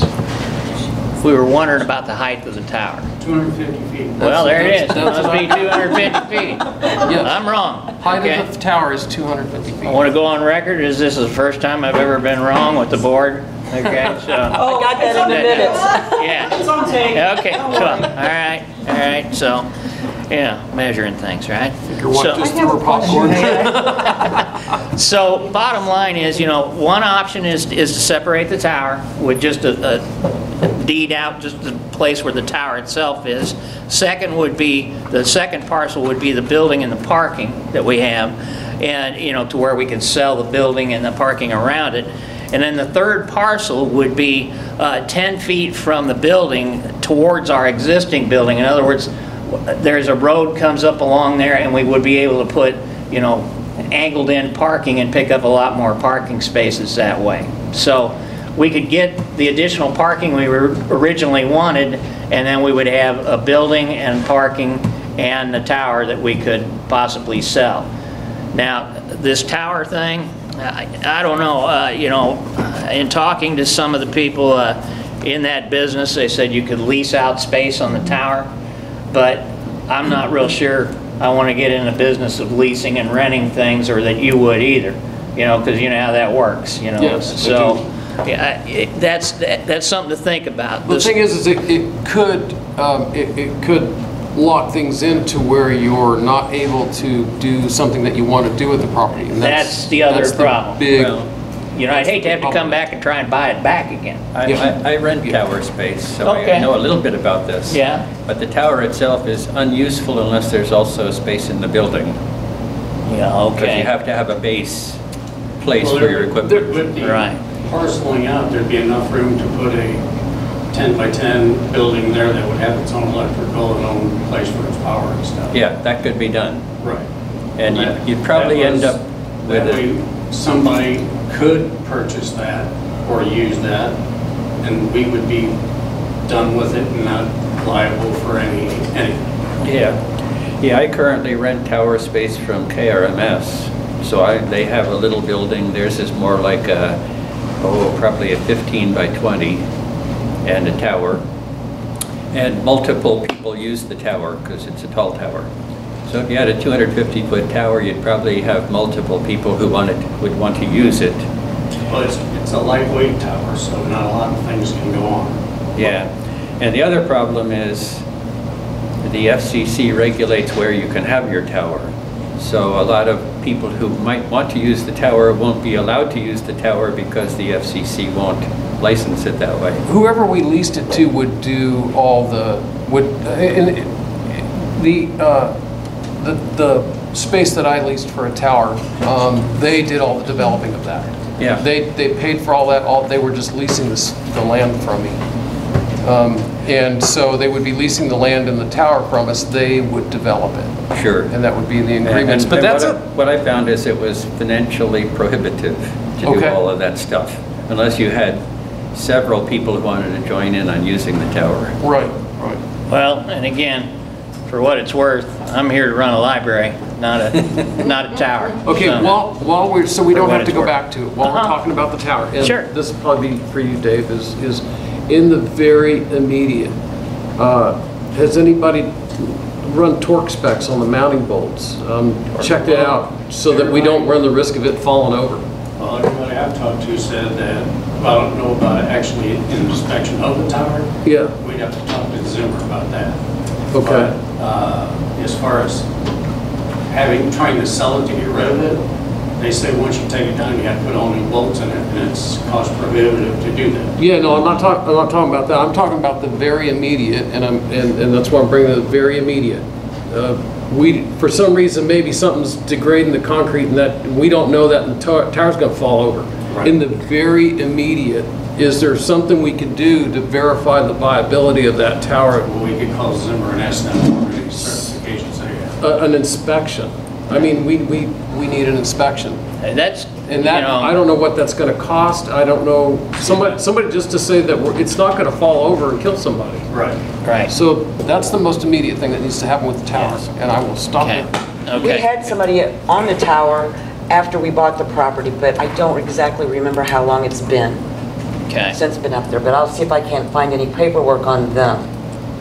Would they have to climb it in order to inspect? They were up there. Yes. Good for them. Yeah.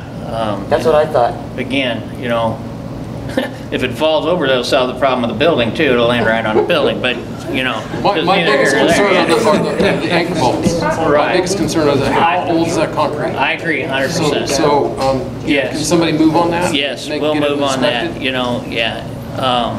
We'll check into that to make sure, because I'm like you, that is a liability right now that we own it, so we're responsible. All right, I'm sorry, continue. No, that's fine. I needed to hit that one. Yes, absolutely. Again, our cost to do this, and now we're talking proposal number 3, would be to divide this thing up into 3 separate parcels and pursue it. The survey had run us about $2,000 to $3,000. Then we'd have the excavating for parcel 3 and all, and here again, it's you're probably looking, what do you think? 50 to 75. 50 to 75 grand by the time we got it all leveled out and parceled and everything. So again, the opportunities are we could sell the building to someone that just needs a building with limited parking. We could sell the tower to somebody that wants it to, lease it out and do whatever they want to do with it. And the third option, third part advantage there would be the library would gain these additional 12 spots. So that's option number 3, okay? Option number 4, and this is something even more crazy, have the property surveyed again into 3 parcels. Parcel 1, the tower, like I say, just sell it. Say, here you go, have at it, we'll parcel it out, sell them a big enough piece of land to where they can put a little building at the bottom and all that. Number 2 would be repair the HVAC in it. And like I say, I think where we're at now, we've got $11,500 is what they're quoting to mid-range, yeah, somewhere in there to fix the HVAC, which is going to have to be fixed anyhow if we decide to, keep the building and do something with it. So you could sell just the building and that little bit of parking. And number 3, again, we could add the additional parking on that little side road next to our thing and pick up the additional spaces, about 12 spaces. The cost, again, $2,000 to $3,000 for the surveying. HVAC would be, 11 to 15 grand. So you're pushing upwards around 20 grand if we divide it again and put it in the 3 different pieces. And then what we call a Hail Mary. That would be have the property surveyed and divided into 2 parcels. One, we'd go ahead and keep a section there alongside our existing Osage Beach Library to put in the 12 parking spaces we talked about. The rest of it, the whole shooting match with the tower and the building and all of that, try and find a buyer for that, somebody that'd be willing to buy it. In other words, keep just a little section along the side so we can get our parking like we wanted originally, but all the rest of it, see if we can try and find somebody that'd be interested in buying the whole works. So basically, you know, there's some options. I would even talk about, if we decided to talk about dividing it into these two parcels, understand that you've got the one piece has the building that we're in question and the tower. Then we've expanded the space, the land that we actually have for the Osage Beach Library. We could even entertain the idea of selling the whole library if we can find a suitable place to move the library to, because we have problems in that these libraries don't have enough space, and that one in particular. So if we could find somebody that would like to come in and buy the library and the additional piece for the parking to where we could turn around and build a new Osage Beach Library, that's, like I say, that's a Hail Mary. But boy, it would be nice to have the additional space for meeting rooms in Osage Beach and 3D printers, and, you know, we even, you know, this was our Hail Mary coming up with crazy ideas. Well, have Starbucks come in, you know, whatever. So, I mean, it's another option. But my whole intent with this, you know, and like I say, Dave's done most of the work on this and done just a great job, is to give you more options. That's all I ask, and I don't expect you all to make any decisions today, but I wanted you to see other options that are possibly on the table for what we can do with this, okay? So should this get put up along with the other policy changes? Should this get put up on the... You can put it up as unfinished business if you'd like, or however you want to... So for the public to look at this, so should the public see this, or is this our business to handle? I think this is just our business to handle. Okay. Yeah, but the public knows now, so... I want the rest of the board's input on that, please. Is this our business to handle, or should we be putting this, like the policy changes, up on the website for people to see? This is more of an internal board thing. I sent Jim this question also. Has anybody ever talked to the school about leasing part of the building or all the building and use it for a broadcast journalism? You know, the board before, and Adam, you were around for this, I think you all talked at one time about possibly using it for podcasts or something like that. It could, you know, but as far as the schools, I don't know. That was before my time. I don't think anybody has approached them, but we did have the amateur radio club was using that building for their meetings, and they would, you know, broadcast from there. And we did look at other options too. You know, if we were going to use the building for something like that, we'd need to do some work on it, I think. Dave and I talked about, you know, how about turning it into, you know, a couple of storage units that you could just lease out. But the problem is it's on a crawl space, so it won't support anything. Right. As far as the way it's set up with the rooms in there, the way it's designed, and you know this, it would be hard to break it into separate spaces, and so there's a lot of issues.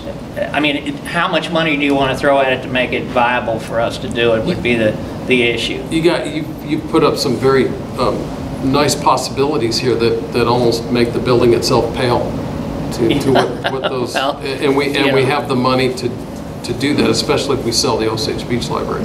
Right. We'd have the money to do some of those grander things with it, and could work in a bigger maker space or an additional maker well, and space. even if you even if at this point we wanted to just take the building down and create a larger parking space there, that also would, and keep it that space, that property, that would give us an option for a future site for a library 10 years, 20 years down the road if you wanted to. So what's our way forward? We have all these options here. Ideally, you'd rather have a better location for the library. Ideally, I would rather be up on the highway, but put more money into a out of the way spot. Yeah.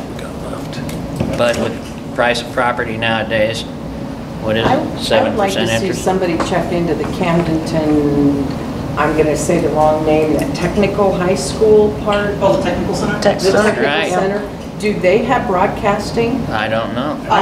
Chuck Polk They does do? have, he does graphic design, and they're the ones that broadcast the TV. Right. Or the football games. They do all that, the kids do all of that. They do handle all the cameras and all of that stuff.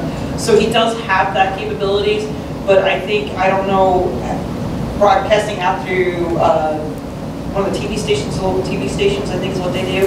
So I think they're just borrowing their equipment to broadcast out. And then I also mentioned, I went through the building, and I thought it'd be great for musical practice rooms, but I don't know if you could get a piano in one. And I don't know about the sound thing. I'm just thinking, a lot of the colleges have practice rooms for people. They can go in and practice, and we do have instruments, I noticed, at Camdenton. Our makerspace, yes. So that's just a possibility. But again, you're looking at the liability, you're looking at a lot of things there. Soundproofing.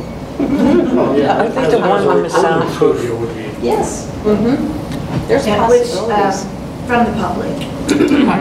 We discussed this too, and we also talked about Friends of the Library. If you're gonna bring more people into the library, maybe it's a suggestion to Friends of the Library to have your book sales over there in that building. Would be a good congregation area for the public to come. If you parcel it out, you could parcel it out and keep the bathrooms, so that would solve the issues with your truck, your food truck that's there. We talked about the soundproof room way back when, because of the library in Jeff City has a soundproof room for the deaf, dumb, and the blind to be able to come in and read or do some of their braille stuff, possibilities that way as well. Just to add to your mix of decisions. Those rooms are awfully small. So how do we whittle this down? How do we go about doing that? Well, to circumvent the sunshine law, if you want to call it that, we could say that on Saturday or Sunday, whatever day we want to pick, whatever hour we want to pick, we can all meet there and walk around and discuss the possibilities on site. That way it's a public meeting. Yeah. It's 24 hours in advance. Anybody from the public that wants to show up can hang around and watch us. If they want to record us, they can. It's up to them, but it wouldn't be on videograph. It'd be a regular open meeting. Yeah. But With one agenda item. Yeah. It'd be a special meeting. It really can be closed too, because it is a property, it's part of the closed meetings of the sunshine law, that you can also do that with all of you there to do that without all the public. And according to the sunshine law, we would have to give a 24-hour notice, we're going to do this, and we can only discuss what we're proposing to discuss. Yes. And it has to be released 72 hours later. It has to be made available 72 hours later. Right, we have to take a... If a decision is made. Yeah, we have to list who showed up at the meeting. And the roll call. And that we discussed this and whether we came to any conclusion or not. And then we would bring it back to the next normal meeting and vote on it. Don't all of these things really just affect the library operations in some sense? And why not just let Jim do it? Jim, Well, because it's your property, and I can't make a decision. You might be a little perturbed with me if you come out and find an empty lot. Well, I probably don't want to make that kind of decision, but what I'm suggesting is that, as a board, we are policy makers, but this is really an operational issue of how the library wants to use the building. So you're asking if it would be better for me to make a decision and bring it before you guys, and you can say yay or nay. Yeah, because we would just come up with something that might be completely contrary to what's practical operational. Yeah, right now we've got several options here, and we're all pulling in different directions. Well, I could do that, and in the next meeting, bring it to you and say, here's the best we've talked about it, Dave and I, we've looked into all this, and say, this is the option we'd like to go with, and then you can thumbs up or thumbs down on it. So what do y'all think about Jay's idea of having a special meeting there to everyone see it? I like that idea. And you might even, with the notice ahead of time, you might even have prospective people come just to see what's there and maybe offer something that we have not even considered. I'm open to that as well. we are going to need a bigger library over there at some point in time. So, you know, that's a consideration too as to so far down, how far down the road we're going to need one. I don't know, but I know that that library is small. The population over there is growing. Yeah. I'd just like to add the caveat, though, that, and this goes with what Bill is saying, is that any decisions we make, we're also going to have to take into consideration, do I have the staff and the money to do it? Because that's, you know, if we come up with some ideas, then I'm going to find myself, you know, I mean, there's a lot of things we could do if I had an unlimited budget and unlimited staff, but, you know, I've already got people, you know, with all kinds of different activities, and you'll see the programs that we've done. And so, what would it take to run projections on these? Well, you've already got pretty well got it in there. Parking, you've got that already. Right. If you want, I'll sit down with Dave and we'll reevaluate things. I'll talk to my staff. I want to talk to the Osage Beach people as well, and get their input, because it's going to be right next to them. And I'll come back to you next month and say, here's the option we would like to go with, and then you can let me know yes or no. And if something else comes up in that interim time, then you let me know, and we'll... You're saying between now and the next meeting? Yeah, then we can consider. So should we do a special meeting should we arrange for a special meeting at the building before that? Like, let's say in 2 weeks. I've already been there. You've been there? Okay, and so have I. And I haven't. You haven't? No, I have not. Bill, you've been there, Bill? I've been there. And Rebecca has not been there. So Rebecca and Jay could get together with Dave, maybe? You got me changing light bulbs in there. Yeah. Wear old shoes when you meet with him. Yeah. Yeah, he'll put you. Yeah, so there's only 2 of you. We can make arrangements for either one of you, and I can meet you, or Dave can, and we can take you out there and show it to you. Let's do that. That way we don't have... Get that done before the next meeting, and then, that's fine. Could we do that on a Monday or a weekend? Mondays would be best. Yeah, you guys are killing me with that. I have a day job. Do you really? I do. Hey, this is... Yeah. Thank you. Appreciate it. You let me know and I will meet you, okay? You just... Mondays work best for me, but you let me know, okay? Yeah, because I don't work Mondays anymore. Really? Yeah. Well, I'm old. I didn't want to retire, but... You're old. Yeah. So let's talk old guys. Yeah. And so, and then, how about you? Monday would be okay with me. I am going to be gone the last part of April, so. Well, I can meet you guys individually if you want. It doesn't matter. Whatever works for you. You just contact me and let me know, and I'll be there. How's that? Okay? I don't have anything on my calendar for Monday the 25th at this point. Okay. Of April? So, yeah, March. we'll do that. We'll get that done before the next meeting, and then the next meeting we'll look at narrowing these options. Would that be the? I'll come to you and tell you where we're at and what we think, and then you can, like I say, give me a thumbs up, thumbs down. Okay. I think I'm open on All right. if there's a time that would work for you. Good. Yeah, I don't have anything on my calendar at all for that day. So. I don't have my regular calendar with me, but I don't have anything, I don't think. So the next, can we move on to the next item? Or we have a plan? Quickly, Jim, could we say 10 o'clock on the 25th? Sure. March 25th? All right. Sounds good. All right, number 11 is open meetings, records, and sunshine policy. I personally would recommend that we get that up on the website with the other policies. And then because we've had first discussion on that already. We should be, or unless you think we should do it again, Bill. We only have to have first discussion on the bylaws. Yeah, that's only bylaws. Yeah, so that's not bylaws, so we're good. So does that policy need to go up on the website with the bylaws then? Or does it not? It doesn't have to, it's just if you want to let the public know. Okay. And they were there for the public discussion. Okay. There are probably a couple of things in it that are unresolved. Okay. So should we try to get through this now then? Okay, the emails, I think, were the only thing that I know of that was, Yeah, there's actually like 3 parts to this. There's the regular meetings, and then there's the email section, and then there's a records retention section. And I didn't do anything much different to record retention. That's set by the state. Okay. So I think the big issue is probably the emails.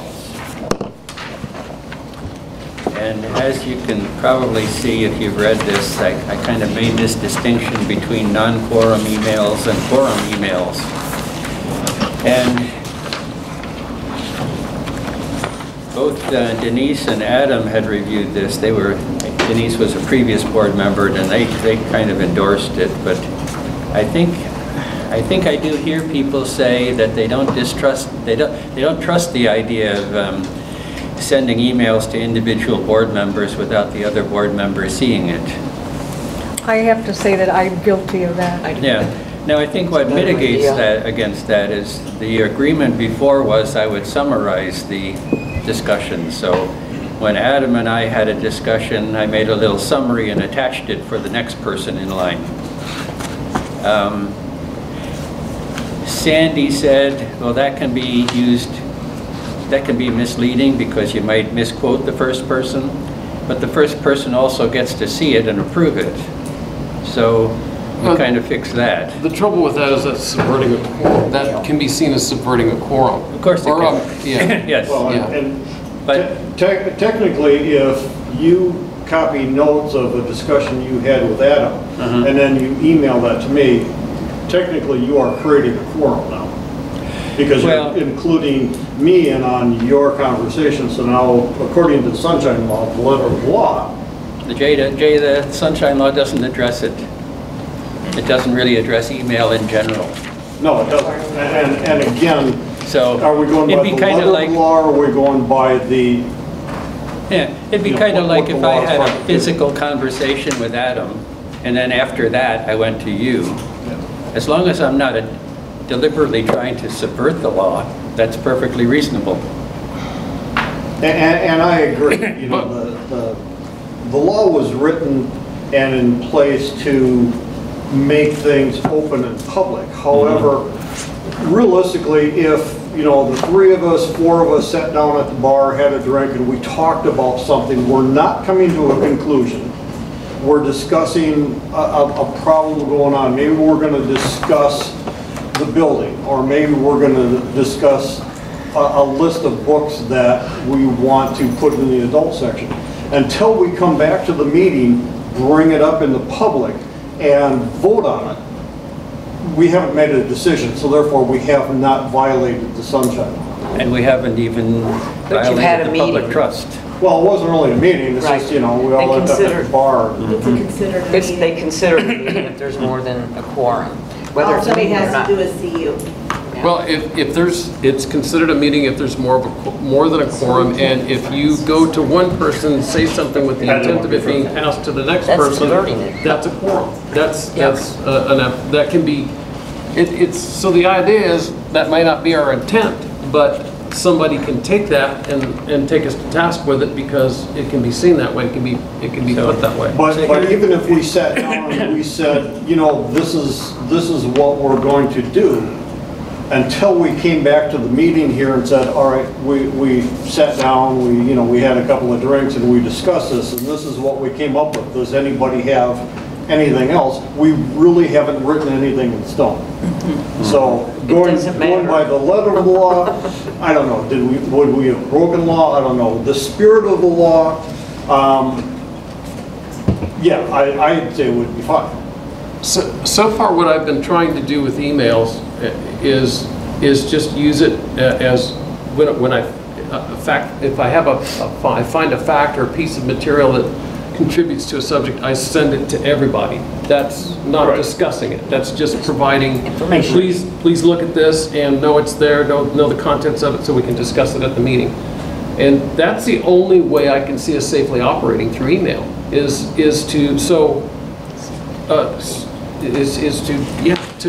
you find substantive material and you give it to everybody for them to form their opinions and come and talk about it at the meeting. I can't see I can't see anything else we can do but that on email. So we can't conduct any business through email, which means we're limited to this meeting, which is have now more meetings. about 4 hours long. Well, we got to fix that. We're going to fix that. We are going to fix that. We bit off way too much. We bit off way too much.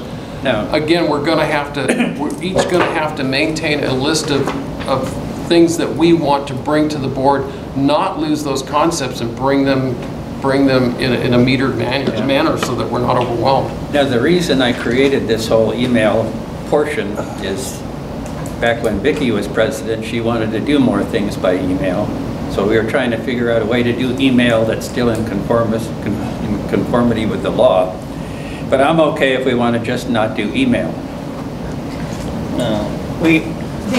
Since I have to just interject here. First of all, I have to correct you. It wasn't Denise that did any of that documentation on it. And if there is, I'd like you to send to the board Denise's comments, because Denise denied doing anything on the open meetings. All that documentation on open meetings, Phil, is from me. And that's why I sent you that recommendation. No, you wrote a complete rewrite of what I wrote. No, I didn't. I shared my own opinions, and then you asked me to correct why I changed it, or why I said, which is what I wrote and read. I'm not going to argue, because I'm not here to do that. I want to set the record straight. Okay, well, I'm going to set the record straight. I sent my proposal to Denise, and she said, okay. No, she said she didn't want to participate in any of it. No, she wrote to me and said, okay. It doesn't matter. I guess I would just like to understand why you wouldn't want to have discussion to get the cobwebs out of everything if you're discussing something in the email like we did. That video specifically, you guys attacked me because you told me that we were influencing and deciding and making decisions. We really didn't, except for the part where the vote thing came up on one subject I don't even remember. I don't even know what you're talking about. Well, that's planned, right? Okay, it's so okay. No, hang on. I do want to say that I think the new members need the experience of being able to discuss things. This is where we appoint committees. You pick something and two people work out all the cobwebs, they bring it to the board, and then we discuss it. This is where we appoint committees. So we should appoint committees for specific items. They can communicate just them on email to prepare. Otherwise, the email is for distributing stuff, and you can, if you bring a factual item and distribute it to everybody regarding a topic, that's going to affect their decision, but it's fact. You're bringing materials. And I don't disagree with you, Adam. And that actually was done with the job description and the job duties when you and Denise moved that together. I'm particularly talking about all the time beforehand when I was sending out information, just like you just mentioned, about things that were important to send to somebody because of my research, and I'm looking around and I'm finding different documents, and I'm thinking, okay, so I wanted everybody to critically think. I wasn't influencing, I wasn't doing any of that. But that was told to me that that was. But I didn't express to anybody that I objected to what you were doing.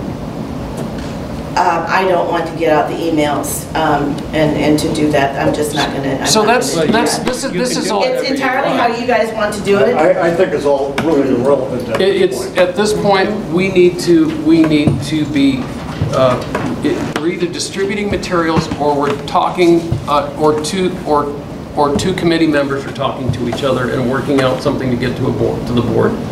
And even in that, you're not expressing opinions, you're just discussing whether it's substantive and organizing it so it can be brought in an organized manner. Sending information. So, yeah, but they can discuss how they're going to pare it down and present the information. Exactly. But we've got to stay away from opinions. We've got to stay away from opinions and feelings and all that. So we either have committees working between each other, and I think that's what needs to be written up. That was the non-quorum. That was the intent of the non-quorum emails. Yeah, two people working together. But if you just leave that, if you just leave it to happen ad hoc, as opposed to appointing a committee that can get out of hand. So I'm thinking that in that somehow you're going to have to do that if you're gonna have 2 people, they've got to be appointed as a committee. We know that. An Okay. example of what we were working on with the open meetings that you just mentioned that you sent to Adam. I didn't get any Adam's response on any of that part of the documentation that came to me. It was only between the 2 of us. That you just said No, that you had got sent that also. documentation. You probably didn't get to it, but you got it because you even commented that it I wasn't didn't color get coded. anything from Adam. You commented that it wasn't color coded. You did. That You was- did. I think you're confusing different pieces of I'm the not email. to confusing different anything. You got In any Adam's case. responses and you complained it Okay, so wasn't this color one- coded. stuff. I'm All right, going to go. all right, all right. Thank you for your time. Thank you. Please just be ethically smart about how you're doing this. That's all I would say. And not be truthful. Because there's just so many untruths here. That's all I will say. I don't know that that's happening. No. Do you want me? I'll send you I an don't email. see it. At any rate, okay, so this policy, this is policy, this does not have to be posted up on the web with the other bylaw stuff? No, the only thing that actually had to be posted on the was the bylaws, that's it. But we are posting other What I would stuff as well. suggest is you let me change it to do something different with the email section. Okay, okay. I'll tell you what I was trying to get at with the email, because I've done record requests with organizations. And if it was something that happened in email, you'll get several hundred emails that all relate to that item. And you have to somehow sift through all of those conversations trying to figure out what they decided. So the whole idea of just dumping everything in an email file is really not transparency. Just like videotaping everything is not really transparency. A lot of people don't have the time or won't. Or won't, or can't, because they can't stream. Yeah. So if we really want to be transparent, we have to try to distill the information down so that people know what was transpired. Kind of like Dave Maupin does with the Camden County Commission. He writes a 1 or 2 page summary of the whole 2-hour meeting. And you can learn a lot from that 1 or 2 page summary that you wouldn't have the patience to watch a 2-hour video of. So that was the intent of what I was trying to do with the email, and I think I kind of failed in that you probably want the whole conversation. But we do need to figure out a way to present it in a public meeting so that everybody knows what actually was done or transpired. And that's hard to do, because that means somebody... If we're not expressing, okay, we set a committee to work on something, they're not expressing opinion, they're just paring down information to be presented at the board for discussion. They're going to ask each other, what do you think of this? I mean, And that's okay. But that's okay, because it's not a quorum. It's not a quorum, it's fine to do that. So all of the non-quorum stuff is kind of off record. But I don't think it should be. Yeah, a committee works on preparing the information to bring to the board does it publicly. Right. So if that could be in here somehow. So maybe I have to include in there that this can only happen when the board appoints a committee. I'm thinking. And then the only other thing for emails is to distribute materials without comment. Yeah. Except you better read this or else. Let me make those changes and then I can distribute them. Okay. And you can all contemplate it for the next meeting, and then we'll put this on the next meeting. Yes. Okay, great. That's great. That's great. Okay, new business. So what happened with Jim's proposal? This is new business. Is I1 policy and bylaws for review and review proposals. Establish applicable metrics of ordering and culling books. This item has been broken out from item H2 as an individual new business item. And it was originally with the challenged books. It was part of that. And it basically, you came up with a proposal, and then I found in the proposal that this had been discovered. So this is just, this is kind of, how do we remove this item? You're talking about that, what item are you, where did you find that? Section? It's under section I. No, I mean in the policy. Did you found that in another policy? Is that what you're talking? In my new proposal. Yeah, it's in his new proposal. Okay. Well, so what I'm saying about this is this has been addressed Yeah. in Jim's proposal, and it's an obsolete item. So what do we do with that? We're going to remove it from the agenda. Okay, so do we take a vote on that? Well, yes, let's go Okay. ahead and do that just so that we are above board. Okay, so what are we taking a vote on? I'm lost, because Okay. I thought this was new business. Yes, it was misplaced. It shouldn't have been, it was an error. Yes, it Put on should the have been agenda there. in error. Because I didn't fully realize that Jim's policy had taken Address that those issues. into Okay. consideration. So, need a motion to remove, Have something about ordering books? That agenda item. Yours was just the challenge books.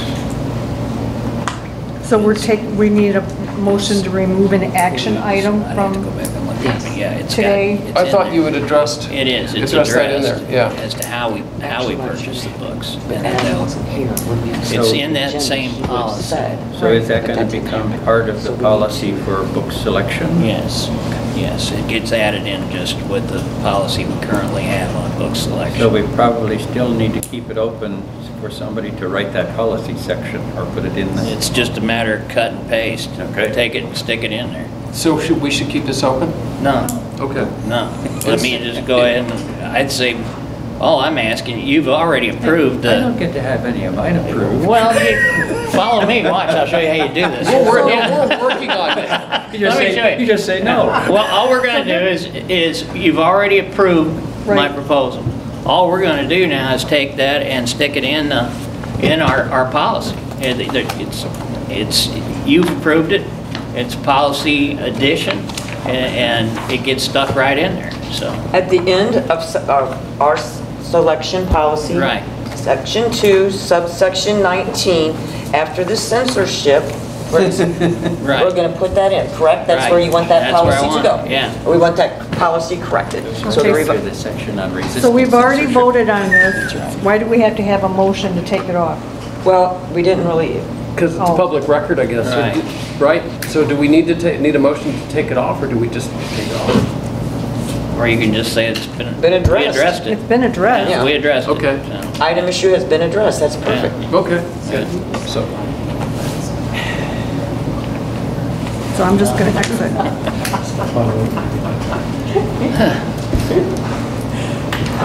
Does that mean, Jim, you get to have the floor again? Sure. I will tell you, the only other thing I have is on Tuesday, I speak to the Republican Club, and on Thursday, I speak to the Democrat Club. So that's going to be fun. Yeah, you know. I do have a question, I'm sorry. Yes, ma'am. You know the videos that you were talking about? Is there a cost involved in that? Cost involved? Yes. What we're doing is just like any other program we have where we bring in people to talk about Native Americans or conservation or whatever. We're paying a fee to Kevin Burns that he comes in and he does the production end of it. But it's just on an hourly basis, and we handle it just the same as we do any other program. Can I ask how much it is?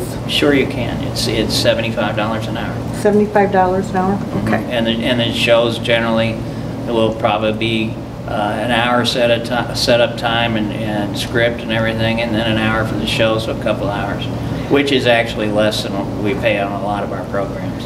So will this show up on next month's Yes. financial, that Yes. we can see that that's? Yes, okay. ma'am.